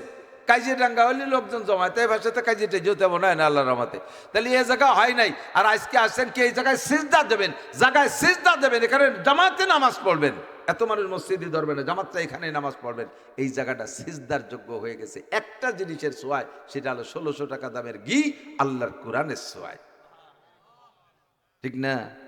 আমি ব্যক্তিগতভাবে শুকর আদায় করি, আমি ব্যক্তিগতভাবে শুকর আদায় করি। আমাদের গোপালগঞ্জে ছোট বড় কত মানুষ আছে। আল্লাহ, আমি যদি জেনারেল পড়তাম আর আলেম না হইতাম, কোরআনের সোয়া না লাগতাম, তাহলে বিসিএস ক্যাডার হতাম, ধরে নেন, অথবা বড় একটা ইঞ্জিনিয়ার হতাম, মানে ধরি বিজ্ঞানী হতাম, যে কোনো ডিপার্টমেন্টের বড় একটা অফিসার হইতাম। তাতে কি হতো? আমি তাতে যা হইতাম তার চাইতে কোরআনের শিক্ষায় শিক্ষিত হয়ে আমি তার চেয়ে অনেক সম্মানী হয়েছি। আমাদের গোপালগঞ্জের একমাত্র প্রধানমন্ত্রী শেখ হাসিনা ছাড়া সারা বাংলাদেশের সব জায়গার মানুষ কম বেশ চেনে। আর একজন জেনারেল শিক্ষিত লোক দেখান দি বর্তমান সময়, আগে যারা গেছে তাকে কথা আম্মাবাদ। বর্তমান সময় আল্লাহর বজলে বাংলাদেশের যে কোনো থানায় যাবেন, মৌলানা নাসির সাহেব আমাদের গোপালগঞ্জের মধ্যে, ইনশাআল্লাহ এক কাপ চা আপনি ফাউ খাইয়ে আসলে আসতে পারবেন। যে কোনো জায়গা যাবেন, পরিচয়টা দিলে আপনাকে আলাদা একটু সম্মান করবে। বাংলাদেশের যে কোনো জায়গায় যাবেন। আমি এইটা জেনারেল শিক্ষা অর্জন করে পারতাম না, এটা অর্জন করতে। যত বড় পণ্ডিত হই না কেন, আমি এইটা অর্জন করতে পারতাম না। আল্লাহ পাক রব্বুল আলামিন আমারে সারা বাংলাদেশের মানুষের কাছে আদরের পাত্র বানাইছে। একমাত্র একটু কোরআন শরীফ শিখেছি, তাও ভালো আলেম হইতে পারিনি। এটাই আমার আনন্দের বিষয়, এটাই আমার আনন্দের বিষয়। কোথাও যে কিছু খাইতে আমার কিনা লাগে না। গতকালকে গেছি ঢাকায়, কি কয়, নবাবগঞ্জ মাহফিলে। যাওয়ার সময় বালাসুর মুন্সিগঞ্জ ওখানে দাঁড়াইয়া এক আল্লাহর মধ্যে এত বড় এক আইড়ি মাছ, পদ্মার আইড়, 8 কেজি হবে, সাথে 6 কেজি দামি মিষ্টি, 700 টাকা কেজি। তাই সে কিনে দাঁড়ায় রয়েছে। আর এই বাসমতি, পাকিস্তানি বাসমতি এত বড় চাল, তাই 4 প্যাকেট কিনে দাঁড়ায় রয়েছে দেওয়ার জন্য দেশে উঠাইয়া। কদ্দূর আগে যে দোহার গেছি, সে জায়গার উলামায়ে কিরামরা গিরিয়ে মিষ্টি খাওয়াইয়ে তা আবার দিয়ে দেশে, আবার গাড়ি বই। তারপরে গেছি তো মাহফিলি বয়ান করে আসছি। এটা আমাকে আর কিসে দিত? আমি আইএ, বিএমএ, বিসিএস পাস করতাম, যত বড় অফিসার হতাম, এই অর্জন আমার ছিল না। আমি ব্যক্তিগতভাবে আন্তরিকভাবে খুশি আমি কোরআন শিখতে পাইরা। এই জন্য আমার ছেলেদেরকে আমি বলছি, বাবা আমি কোরআন পড়ে ঠকি নাই, তোরা আল্লাহর কোরআন পড় ঠকবি না। কারণ কোরআনওয়ালারে সার্টিফিকেট দিয়েছেন স্বয়ং আল্লাহ, কোরআনওয়ালাকে সার্টিফিকেট দিয়েছেন স্বয়ং নবী। খয়রুকুম মান তাআল্লামাল কুরআনা ওয়া আল্লামা। কোন হাদিসের মধ্যে পাবেন না নবী বলছেন খয়রুকুম মান কানা এমএ পাস, খয়রুকুম মান কানা বিএ পাস, খয়রুকুম মান কানা বিসিএস ক্যাডার, খয়রুকুম মান কানা ডাক্তার ইঞ্জিনিয়ার। এরকম হাদিস শুনছেন নাকি? খয়রুকুম মান তাআল্লামাল কুরআনা ওয়া আল্লামা, এটা শুনছেন কি শোনেন নাই? তোমাদের মধ্যে সবচেয়ে দামি ওই ব্যক্তি যে কোরআন পড়ে আর পড়ায়। এটার জন্য এবার মৌলানা হাফেজ শর্ত না, খয়রুকুম মানে নি মানে এভরিবডি। যে কোনো ব্যক্তি কোরআন পড়লেই সে দামি হয়ে যায়। কোন সুবহানাল্লাহ। নারী পড়ুক দামি, পুরুষ পড়ুক দামি, কৃষক পড়ুক দামি, মাস্টার পড়ুক দামি, পুলিশ পড়ুক দামি, যে পড়বে সেই দামি হয়ে যাবে। দুনিয়ায় আমারে কেউ দাম দিল আর না দিল আমার কিছু আসে যায় না, আমি আল্লাহর কাছে দামি হওয়া দরকার। কতক্ষণ মরণের আগে কোরআন শরীফটা শুদ্ধ করে পড়া শিখে আমার এই বোতলটারে 1600 টাকা দামের বোতল বানাবো। রাজি আছেন ইনশাআল্লাহ? চেষ্টা করা যাবে, বেশি কষ্ট না, মাত্র 61 দিন মেহনত করলে আপনি কোরআন শরীফ পড়া শিখবেন শিখবেন শিখবেন। আমি কসম দিয়ে বললে মিথ্যাবাদী হবে না। 61 দিন। আরবি হরফ 29টে, কয়টা? যত বড় কম বেরেনি হোক, ডেলি একটা অক্ষরে লেখলি আর পড়লি ঘন্টাখানেক, ও কি বলবে? তাহলে 29 হরফ 29 দিন। আর আরবিতে আকার রস্যিকার মোটে 3 দিয়ে, জবর জের পেশ, জবরে আকার, জেরে রস্যিকার, পেশে রস্যিকার, 3 ডেরে 3 দিন শেখেন, হয়ে গেল। তাহলে 29 আর 3 32। আর আরবিতে সংযোগ আছে 2টা, জজম আর তাসদীদ, 2 হরফের মিলে, যেমন আব্বা, দাব্বা, ইন্না, আন্না, এই জায়গা হরফ একটার মধ্যে একটা ঢুকাইতে হয়। এই সংযোগের চিহ্ন আছে 2টা, জজম আর তাসদীদ। ওকে দুইজনের 2 দিনই শেখেন, তাহলে 34। 32 আর 2 34। আরবিতে মদ আছে 10 প্রকার। মদ কয় প্রকার? মদ মানে গাঁজা, এবা, ফেন্সিডিল, হিরোইন, এই মদ না। কিন্তু কি বুঝছি যে আরবিতে কোরআন শরীফের মধ্যে মদ থাকলে তা খাবো না কে? মদ মানে টাইনিয়ে পড়া, মদ মানে টাইনিয়ে টেনে পড়া। কুল ইয়া আইয়ুহাল কাফিরুন লা আ'বুদু, এই লারে একালিপটা না ফরজ, লারে টানলে হবে হে কাফেররা তোমরা যার পুজো করো আমি তার পুজো করি না। আর লারে না টানি যদি পড়ে দেন লা আ'বুদু মা তা'বুদুন, তাহলে হবে তোমরা যার পুজো করো আমি সামনে থেকে অবশ্যই তার পুজো করিবই। ওয়া নাশকুরুকা ওয়ালা নাকফুরুকা, দোয়া করতে পারেন না?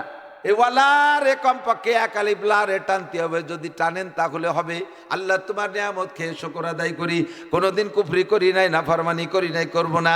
আর যদি বলেন ওয়ানাশকুরুকা ওয়ালা নাকফুরুকা, লারে না টানেন তর্জমা হবে এতদিন শুকর আদায় করছি, সামনের তে আর পারবো না, খাইয়ে তোমার নাফরমানি করব, কুফরি করব, ঈমান থাকবে কতক্ষণ, নামাজ তো বাতিল হবেই হবে। এই টাইনিয়ে পড়ার নাম বলে 10 মদ। এই মদ আছে 10 প্রকার, তাহলে 10 আর 34 44। আর মাখরাজ আছে 17টা। মাখরাজ 17টা, 17 দিন। মাখরাজ মানে উচ্চারণের স্থান থেকে উচ্চারণ করা। ছোট হা, বড় হা, হা আর হা, সদ আর সিন, তা, এই 3 হরফের পার্থক্য, দূরত্ব, দোয়াদ আর দালের পার্থক্য, কফ আর কাফের পার্থক্য, হামজা ইয়ের পার্থক্য, ওয়াও হামজার পার্থক্য, এই পার্থক্য উচ্চারণের ভিতরে আছে। এই মাখরাজ আছে 17টা, 17 দিন শেখেন, তাহলে 44 আর 17 কত হয়? 61। যত কম বেরেনি মানুষ হোক 61 দিন মেহনত করলে সে কোরআন শরীফ পড়া শিখবেই শিখবে। আমি চ্যালেঞ্জ দিয়ে বলতে পারি। একটু কি করেছেন? জীবনটাকে দুনিয়া কামাই করার জন্য 70-80 বছর সময় নষ্ট করলেন, কোরআন শেখার জন্য কেন 61 দিন দিতে পারলেন না? আইএ, বিএ, বিসিএস পাস করার জন্য আপনি লাখ লাখ টাকা খরচ করতে পারলেন।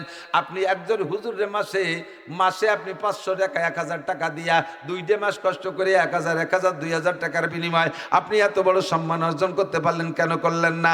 কারাহা বা খলকে জারি জুমলা রাজ বা খোদা তদবির হিলা কায়রাওয়াস, দুনিয়ার সব কিছু অর্জন করেছো, আখেরাতের বেলায় যে কেন তুমি বোকা সাজলা, এ জায়গা কেন তুমি বলদ সাজো, এখন তোমার মাথায় কিছু ধরে না, এই কথা বলো কেন? এত কঠিন কঠিন ইংরেজি শিখলে, কত কঠিন কঠিন অঙ্ক শিখলে, তার চাইতে অনেক সহজ কোরআন আল্লাহ কয় ওয়ালা মিয়াজ আল্লাহ ঘুরে ওয়াজা, ওয়ালা মিয়াজ আল্লাহ ঘুরে ওয়াজা। আমি কোরআনের মধ্যে কোনো বক্রতা রাখি না। খেয়াল করেন, কোরআনের মধ্যে কোনো গোজামিল নাই। আবার খেয়াল, এদিক তাকান, ইংরেজি ভাষা বাংলা ভাষার মধ্যে গোজামিলির গাদি। একজন আছেন, কেউ ভালো ভালো শিক্ষিত তো আছেন, আমি পারি নেবিদায় জিজ্ঞেস করছি, ব্রাহ্মণ বানান করেন দি? আমি লিখে দিতে পারি, বানান করতে পারবো না। বিজ্ঞ বয়রসি কিদে কিদে মিলেনি বিজ্ঞ হয়, জ্বর সাথে ইয়ে মিশেলি, বর্গের জ্বর সাথে ইয়ে মিশেলি বিজ্ঞ হয়। কি কয়, বর্গের জ্বর সাথে ইয়ে মিশেলি, তো বর্গের জ্বর ইয়ে বীজ ইয়ে হবে, তা বিজ্ঞ হবে কে? বিজ্ঞ কতি যে গ লাগে তা কো, সে গকো, এটা দিয়ে উঠে দিলে ইয়ে একটা কিছু কয়, এলো গুজামিল। ইংরেজিতে লেখে জি, পড়ে গ, কতক্ষণ MOTHER, মতিয়ার না, কি হবে মাদার, লেখলাম মতিয়ার, কয় মাদার। CHALK, সলকে না কলকে, চক, তা লেখলাম সলকে আর কয় চক, তাহলে এল লেখলাম, সে এল করে গেল, উজ্জ কে, উজ্জ হবে কে? আমি যা লেখবো তাই পড়বো, যা না লেখবো তা পড়বো না। কতক্ষণ আরবিতে এই গুজামিল নাই। সদ লেখলি সদ, সিন লেখলি সা, সিন লেখলি সিন, সা লেখলি সা, দদ লেখলি দদ, দাল লেখলি দাল, যা লেখবো তাই বলবো। বললাম ইয়ে যে আল্লাহু ইওয়াজা, অত বিয়ার গুরুজি ভাষা নিয়ে অক্ষর পড়া শিখলে সহজ অক্ষর কটা কেন শিখলে না? জব দিতে পারবেন না। তো কোরআন পড়া শিখি, এবং নামাজ ভাঙ্গার কারণ 19টে, তার ভিতরে 1 নম্বরটা হলো নামাজে কিরাত অশুদ্ধ পড়া। আমি কসম দিয়ে বলি, আমার হাতে কোরআন দিলে আমি কসম দিয়ে বলতে পারবো, যারা অশুদ্ধ কিরাতে নামাজ পড়তেছেন, বিগত জীবনে যা পড়ছেন তার বিনিময়ে কিচ্ছু পাবেন না। একজন বেনামাজিরও যে অবস্থা, হাসরের মাঠে আপনারও সেই অবস্থা। পড়লি ভর্তি পারেন, না পড়লি ছাড়ি দিয়ে বাড়ি চলে যেতে পারেন, আমি তেল দিতে পারবো না। বলবেন যে হুজুর আল্লাহ আপনার ধরবে, আপনি আর বলবেন আল্লাহ আমাকে নাসির হুজুর গেছিল, কইছিল যে যা পারো বলো, আমরা হুজুর যত আসি আমাকে কোরবানি চামড়া টামড়া দাও, সৎকা টৎকা দাও, দান চাল দাও, আমরা এই খাইয়ে দিয়ে তোমাকে একটা বাড়ির ব্যবস্থা করে দেবানি। আমি এই কন্ট্যাক্ট নিতে পারবো না। অশুদ্ধ কিরাতে নামাজ পড়ছেন, বাতিল বাতিল বাতিল। ফামান সাফাল ইউমিন ওমান সাফাল ইয়াকুর, মনে চাইলে কথা মানেন, না মানে চাইলে না মানে বেড়ান, আমিও জায়গা থেকে ফিরে আসতে পারবো না। অশুদ্ধ কিরাতে নামাজ পড়ছেন, নারী আর পুরুষ সকলের নামাজ বাতিল। শুদ্ধ করার জন্য নামেন, আজকে চেষ্টা করতে প্রতিজ্ঞা করেন, রাতারাত মরে যাবেন। এখনই প্রতিজ্ঞা করছেন, কালকে থেকে তাহলে কায়দা কিনে মক্তবে ভর্তি হবই, মরার আগে কোরআন শরীফ শুদ্ধ করে পড়া শিখবো। এই জায়গাতে নিয়ত করে বাড়ি যান, ফজরের আগে মরে গেছেন, পিছনের সমস্ত ভুল নামাজকে আল্লাহ শুদ্ধ করে দেবে। কিন্তু সিটারি বাটপাড়ি, হ্যাঁ কিন বানি দেহি রোজার মাসে শুরু আর বাড়ি, তারপরে দেই মাসে তো আলো না দিই, সামনে রোজাতে দরবানি আর কাঁসাই দিয়ে আইটিয়ে বিটিয়ে দোলাইয়ের অভাব হবে না। পাশায় সালা বাঁধতে যাইয়েন, পিটি শস্যের তেল মাহাজেন, বাড়ি যাতে স্লিপ করে চলে যায়। রেডি হন মিয়া, সেগুলোই দিয়েন না, কাজে লাগা। তা আপনাদের এই জায়গাটা দামি হয়েছে, এই জায়গার এই বোতলের মধ্যে কি ঢুকছে? ঘি, 1600 টাকা দামের ঘি। কোরআন ঢুকে দামি বানাইছে এই মাদ্রাসা। কয় যে এই যে একটা কাগড়াবাড়ি মাদ্রাসা, ওই যে একটা কাগড়াবাড়ি মাদ্রাসা, এত কাগড়া কত বাড়ি হবো আমরা। ওই যে কামারোল মাদ্রাসা, ওই জায়গা তিলছাড়া মাদ্রাসা, তারপরে তিলছাড়া ওখানে মহিলা মাদ্রাসা শরীফুলের আর একটা, এরপরে আবার গোনা পরানপুর মাদ্রাসা, এত মাদ্রাসা কি করব, কয় জায়গা দেব? বেশি দরকার নেই, এটা অনেক বড় দরকার নেই। আমাদের এ পাশে তারাইল ফুকর মাদ্রাসা বড় মাদ্রাসা আছে, বাস ওইটাই যথেষ্ট। আমার হুজুর মৌলানা নুরুল হক সাহেব তারাইল ওই সরের ফাঁকা জায়গা আর একটা করতেছে মাদ্রাসা। এ বড় বড় মাদ্রাসা, আমার সুলতান শাহী ঘোড়াদার মাদ্রাসা আছে, এরকম বড় বড় মাদ্রাসা যা আছে থাক, ফাঁকে এইগুলো আমরা কমপক্ষে হেফজোখানা কিরাতখানা কেন খুলবো? আপনি একজন মানুষ যখন মৃত্যুসজ্জায় শায়িত হয়, তার মাথার কাছে বসে কেউ কোরআন শরীফ পড়লে তার ইমানই মরণ নসিব হয়। আমার মা মারা গেছে এই গত শনিবারের আগের শনিবারে। আমার মায়ের মাথার কাছে আমি সকালবেলা বসে সূরা ইয়াসিন পড়তে শুরু করছি। আমার ছেলে হাফেজ মেসবা পড়া শুরু করছে, আমার বড় বোন সেও পড়া শুরু করছে। আমার চোখের সামনে মাকে দেখতেছি, আস্তে আস্তে পায়ের দিক থেকে মা নিস্তেজ হয়ে আসতেছে, দেখতেছি। এর ভিতরে আমার মা কলেমা পড়াই রয়েছে, এরপরে আর কথা কই নেই। আমার মা কলেমা পড়ে টড়িয়ে অনায়াসে চোখের সামনে চলে গেল। মাঝে মারা গেছে একটু টের পেলাম না। নাকটা বাঁকালো না, চোখটা কাঁপলো না, ঠোঁটটা বাঁকালো না, কোনো নাড়াচাড়া নাই, অনায়াসে ঘুমিয়ে গেলাম আমার মা। আমি বিশ্বাস করি সূরা ইয়াসিন আমার মায়ের সন্তানরা আমরা পড়তেছিলাম, এই রহমতে আল্লাহ তাআলা আমার মাকে আসানের সাথে মৃত্যু দান করেছে। তা আপনার মা, আপনার মা মৃত্যুর সময় আপনার পাশে কোরআন শরীফ পড়বে, আপনার ছেলে মেয়েরা কারা কারা পারে? কন্দি কয় বাড়ির ছেলে মেয়েরা পারে? কয় বাড়ির ছেলে মেয়েরা? খুব কম বাড়ি পারে, দুই একজন পারে। আমার পরিবারের ভিতরে আল্লাহর রহমতে আমার শুধু একটা পুতা আছে 2 বছর বয়স, ও ছাড়া আমার ফ্যামিলি সব কোরআন শরীফ পড়তে পারে। তার ভিতরে আমার 5টা ছেলে মেয়ে হাফেজি কোরআন, আলেম হয়ে যাচ্ছে, এবারে থেকে এক একটা করে হয়ে যাবে ইনশাআল্লাহ। 5 ছেলে 2 মেয়ে, তার ভিতরে 4 ছেলে 1 মেয়ে হাফেজ হয়ে গেছে। আমরা এই কোরআন শরীফ পাবো বলে আশা আছে। আপনার পাশে কে পড়বে? যদি কেউ না পান, কমপক্ষে মাদ্রাসার ছাত্রদের ডাক দিলি পারা, তারা যে পড়বে। এখন আপনার মাদ্রাসা যদি শুধু হুকরো মাদ্রাসা, আর এই জায়গা বুড়ো মরে মরে বাপ ছেলেসা শুরু হয়ে গেছে, হুকরো ব্যানে যাবেন বা ফোনই করলেন, হুজুর 5টা ছেলে পাঠায় দেন। হুজুর পাঠায় দিছে গোপালপুর মোড়ে আসতে আসতে ওই জায়গাতে এনতে ফোন দেয়, ও হুজুর তোমরা আইছো না, আমার আব্বার মরা হয়ে গেছে। তোমরা আইছো না, আমার আব্বার মরা হয়ে গেছে। তাহলে মরার সময় কলেমা শুনি মরে নাই, কি বলে কোরআন শুনিয়ে মরে নাই। এই আসানি মরণ আর কোরআন শুনে মরা যদি চান, তাহলে এই মাদ্রাসার যদি এখানে একটা মাদ্রাসা হয়, এই মাদ্রাসার যদি হাফেজ ছাত্ররা পড়ে, আপনার বাড়ির পাশে আসতে পারতেই তো হুজুরে ফোন দিলি পারা 2-1 মিনিটের মধ্যে ইনশাল্লাহ চলে যেতে পারবে। অত দূরের থেকে আনার চাইতে কাছের থেকে যাওয়াটা তো সহজ হবে। পাশে বসে কোরআন শরীফ পড়বে, কোরআন শুনতে শুনতে মরতে পারবেন। আল্লাহ তাআলা তৌফিক দান করে, বলেন আমিন। প্রতিষ্ঠানের পাশে থাকবেন। আমরা যতদিন দুনিয়ায় ইবাদত বন্দেগী করি, ততদিন কিন্তু ইবাদতের বিনিময়ে আল্লাহ খাওয়ায়। একটু শোনেন, এদিক দেখেন। যে ব্যক্তি 5 ওয়াক্ত নামাজ পড়ে, কয়টা পুরস্কার শুনছেন? 5টা। কয়টা? তার ভিতরে 1 নম্বরটা কোন দিকে? দুনিয়ায় রিজিকের অভাব থাকে না, তাহলে নামাজের বিনিময়ে 5টার একটা হলো রুজি। তাহলে আমরা যে খাই দাই কিসের বদলতে? ইবাদতের বদলতে। তাহলে ইবাদতের একটা অংশ আমরা দুনিয়ায় খেয়ে ফেলতেছি। রোজা রাখলে আল্লাহ তাআলা আখিরাতে বিশাল দেবেন, কিন্তু তার একটা প্রতিদান রোজাদারের আল্লাহ তাআলা রমজানের রুজির বরকত বাড়ায় দেয়। এমনি সময় যা খান, রমজানে কম খান না বেশি খান? ইফতারির সময় কয় গুণ বেশি খান? অনেক খান না? তাহলে এটা রমজানের বদৌলতে। তা রোজা রাখছি তাই আল্লাহ তাআলা খাওয়াচ্ছে, নামাজ পড়ছি তাই আল্লাহ খাওয়াচ্ছে। হজ করলে হাজিদের আখিরাতে জান্নাত দেবেন, তার একটা আরেকটা দুনিয়া হলো, কোন হাজিকে হজের পরে আল্লাহ মরণকাল পর্যন্ত অভাব দেয় না। হাজিকে আল্লাহ তাআলা রুজির বরকত দেয়। তাহলে হজ করছি, তার একটা অংশ দুনিয়া খেয়ে শেষ করতেছি। এখন ইবাদত যা করতেছি তার বিনিময়ে আমরা মুসলমানরা খাচ্ছি। মরার পরে তার ইবাদত করতে পারবো না, কিন্তু খাওয়া তো কবরে যে লাগবে, প্রয়োজন তো কবরে যে রয়েছে। নেকির আসল প্রয়োজন কোথায়? কবরের তো শুরু হলো না। ওই সময় যাওয়ার পরে সে নেকির ইনকামের দরজা সব বন্ধ। এখন কি উপায়? যা দুনিয়ায় করছিলাম তা তো খাইয়ে আসলাম, আরে কবরে যাওয়ার পরে যে নেকির দরকার তা পাবো কোন জায়গা? একজন লোক চাকরি করে, 30,000 টাকা বেতন পায়, যতদিন সরকারি চাকরি করছে 30,000 করে পাইছে। যখন রিটায়ার্ড হয়ে গেছে, সরকারও জানে ওর এনার্জি সব আমরা খাইয়ে বেলাইছি, অ্যান্ড বুড়োকালে একটা বাকড়াই মাল বাড়ি পাঠাই দিচ্ছে, ও যাই কি রে খাবে, এই জন্য গুছাই গেছে 1,50,000 টাকা দিয়েছে, দুদু তুমি এই কয়টা নিয়ে বাড়ি দিয়ে 2 মুছে খাইও, যাও যা পারো করো। যদি সচেতন হয় তাহলে কি করে? 25 লাখ টাকা দিয়ে শহরতলিতে একটু জায়গা রাখে 3 শতাংশ, আর 25 লাখ টাকা দিয়ে বিল্ডিং তো হবে না, 3 শেড একটা ওয়াল করে ঘর বানায় 3 ইউনিট, যাতে 3টে ফ্যামিলিরে ভাড়া দেওয়া যায়। 3 ফ্যামিলিরে ভাড়া দিলে 3 10 30,000 টাকা আসবে। এই 30,000 টাকা দিয়ে বুড়ো বুড়ো মরণকাল পর্যন্ত দিয়ে মুছে খাতে পারবে। ছেলেকে কাছে মুনাজাত পাইতে বুঝে তা লাগবে না। ছেলেরা কি ডাকো অনেক গেল, ও খবর নেওয়ার দরকার নেই, এখান থেকে যা আসবে। এটা হলো সচেতন মানুষ, কথা বলেন না কেন? তো তেমনই নবী পাক বলেন, মানুষ যতদিন বেঁচে আছেন ততদিন আপনার ইবাদতের বিনিময়ে আপনি খাচ্ছেন। যখন মারা যাবেন তখন ইবাদত করতে পারবেন না, আবার আপনার প্রয়োজনটা তখন মূল প্রয়োজন শুরু হবে। এখন ইনকাম সোর্স বন্ধ, নামাজও নাই, রোজাও নাই, হজও নাই, যে কয় মিডিয়া আপনি ইনকাম করবেন নেকি, ওই মিডিয়াগুলো সব বন্ধ। ওদিকে আপনার নেকির প্রয়োজন। উপায় কি? আপনি 3 ইউনিটের একটা বিল্ডিং দুনিয়া বানায় রেখে যেতে পারেন। 1 নম্বরে সদকায়ে জারিয়া, 2 নম্বরে ইলমিন ইনতাফাউ বিহি, 3 নম্বরে ওয়ালাদিন সালিহিন ইয়াদউ লাহু। 1 নম্বরে দ্বীনি প্রতিষ্ঠান যেখানে আছে সেখানে কিছু না কিছু রেখেছেন, কিছু না কিছু রেখে আসেন। খায় কামাই তো জীবন ভরে করলাম।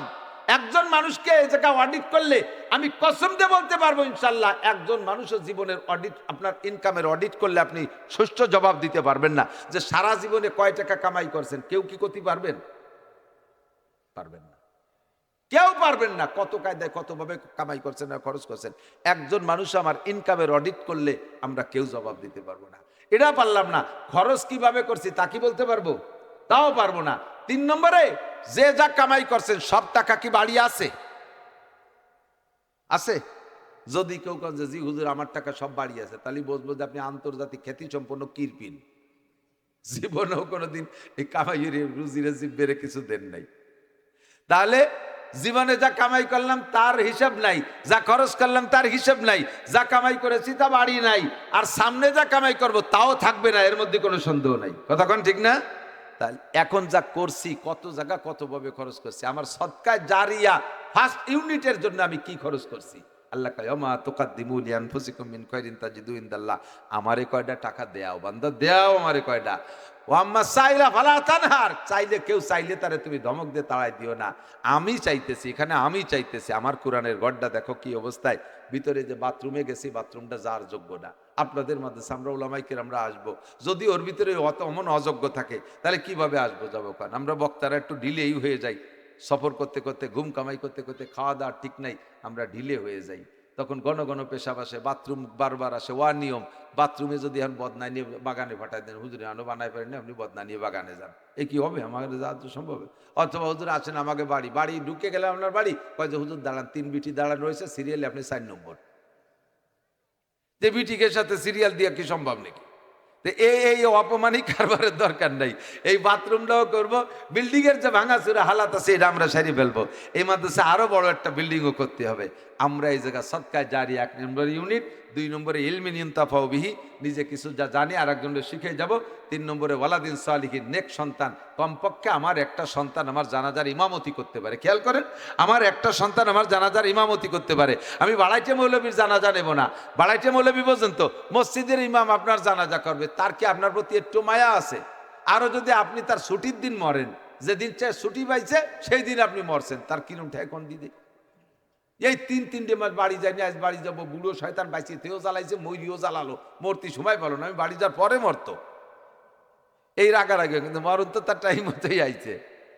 আর আপনার জানাজা বলেন সে এই রাগের মধ্যে কিভাবে কোন মন নিয়ে করবে? ভালো মন নিয়ে করবে?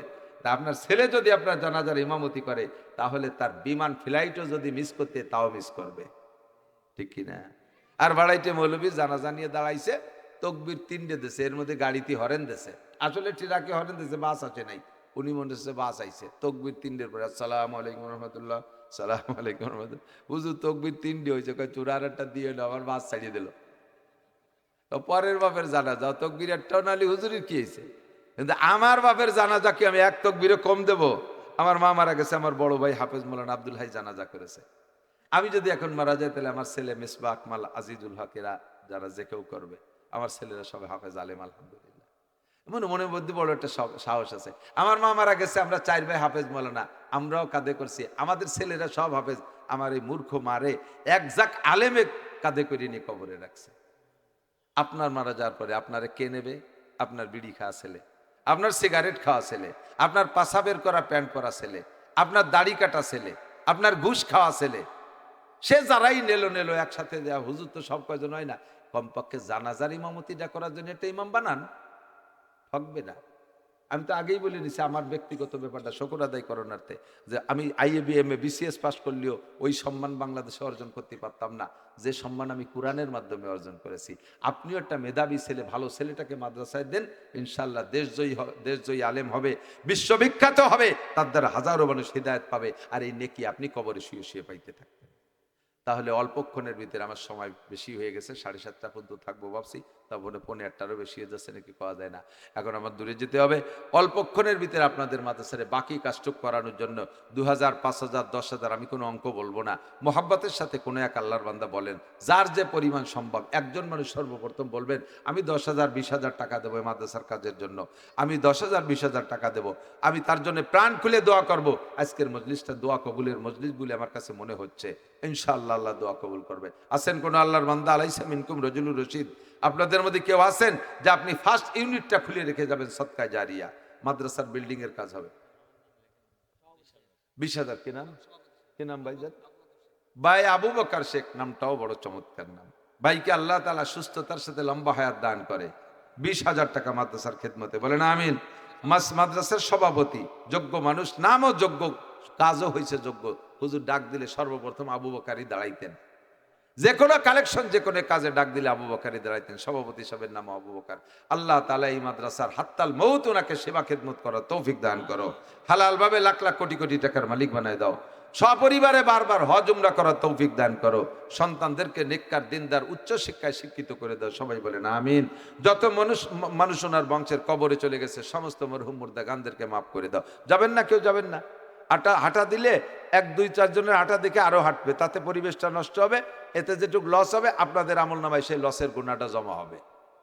এতক্ষণ যা কামাই করছেন লাভের চাইতে লস হবে। 3 টাকা কামাইরে 1400 খরচ হয়ে যাচ্ছে। মাত্র 2-3 মিনিট। আমি আপনাদের চাইতে বেশি ব্যস্ত। আসেন করে আল্লাহর বান্দা 10,000 টাকা, 5,000 টাকা, 10,000, 5,000 দেনেওয়ালা, 10,000, 5,000 দেনেওয়ালা কোন আল্লাহর বান্দা রজুলের রশিদ আছেন? কার টাকা আল্লাহ কবুল করে? আপনার টাকা যদি হালাল হয় তাহলে ইনশাল্লাহ আল্লাহর কোরআনের ঘরে যাবেই। আর টাকার মধ্যে যদি কোনো ঝামেলা থাকে তাহলে কোনো মতো কিচ্ছা করে নিতে পারবো না।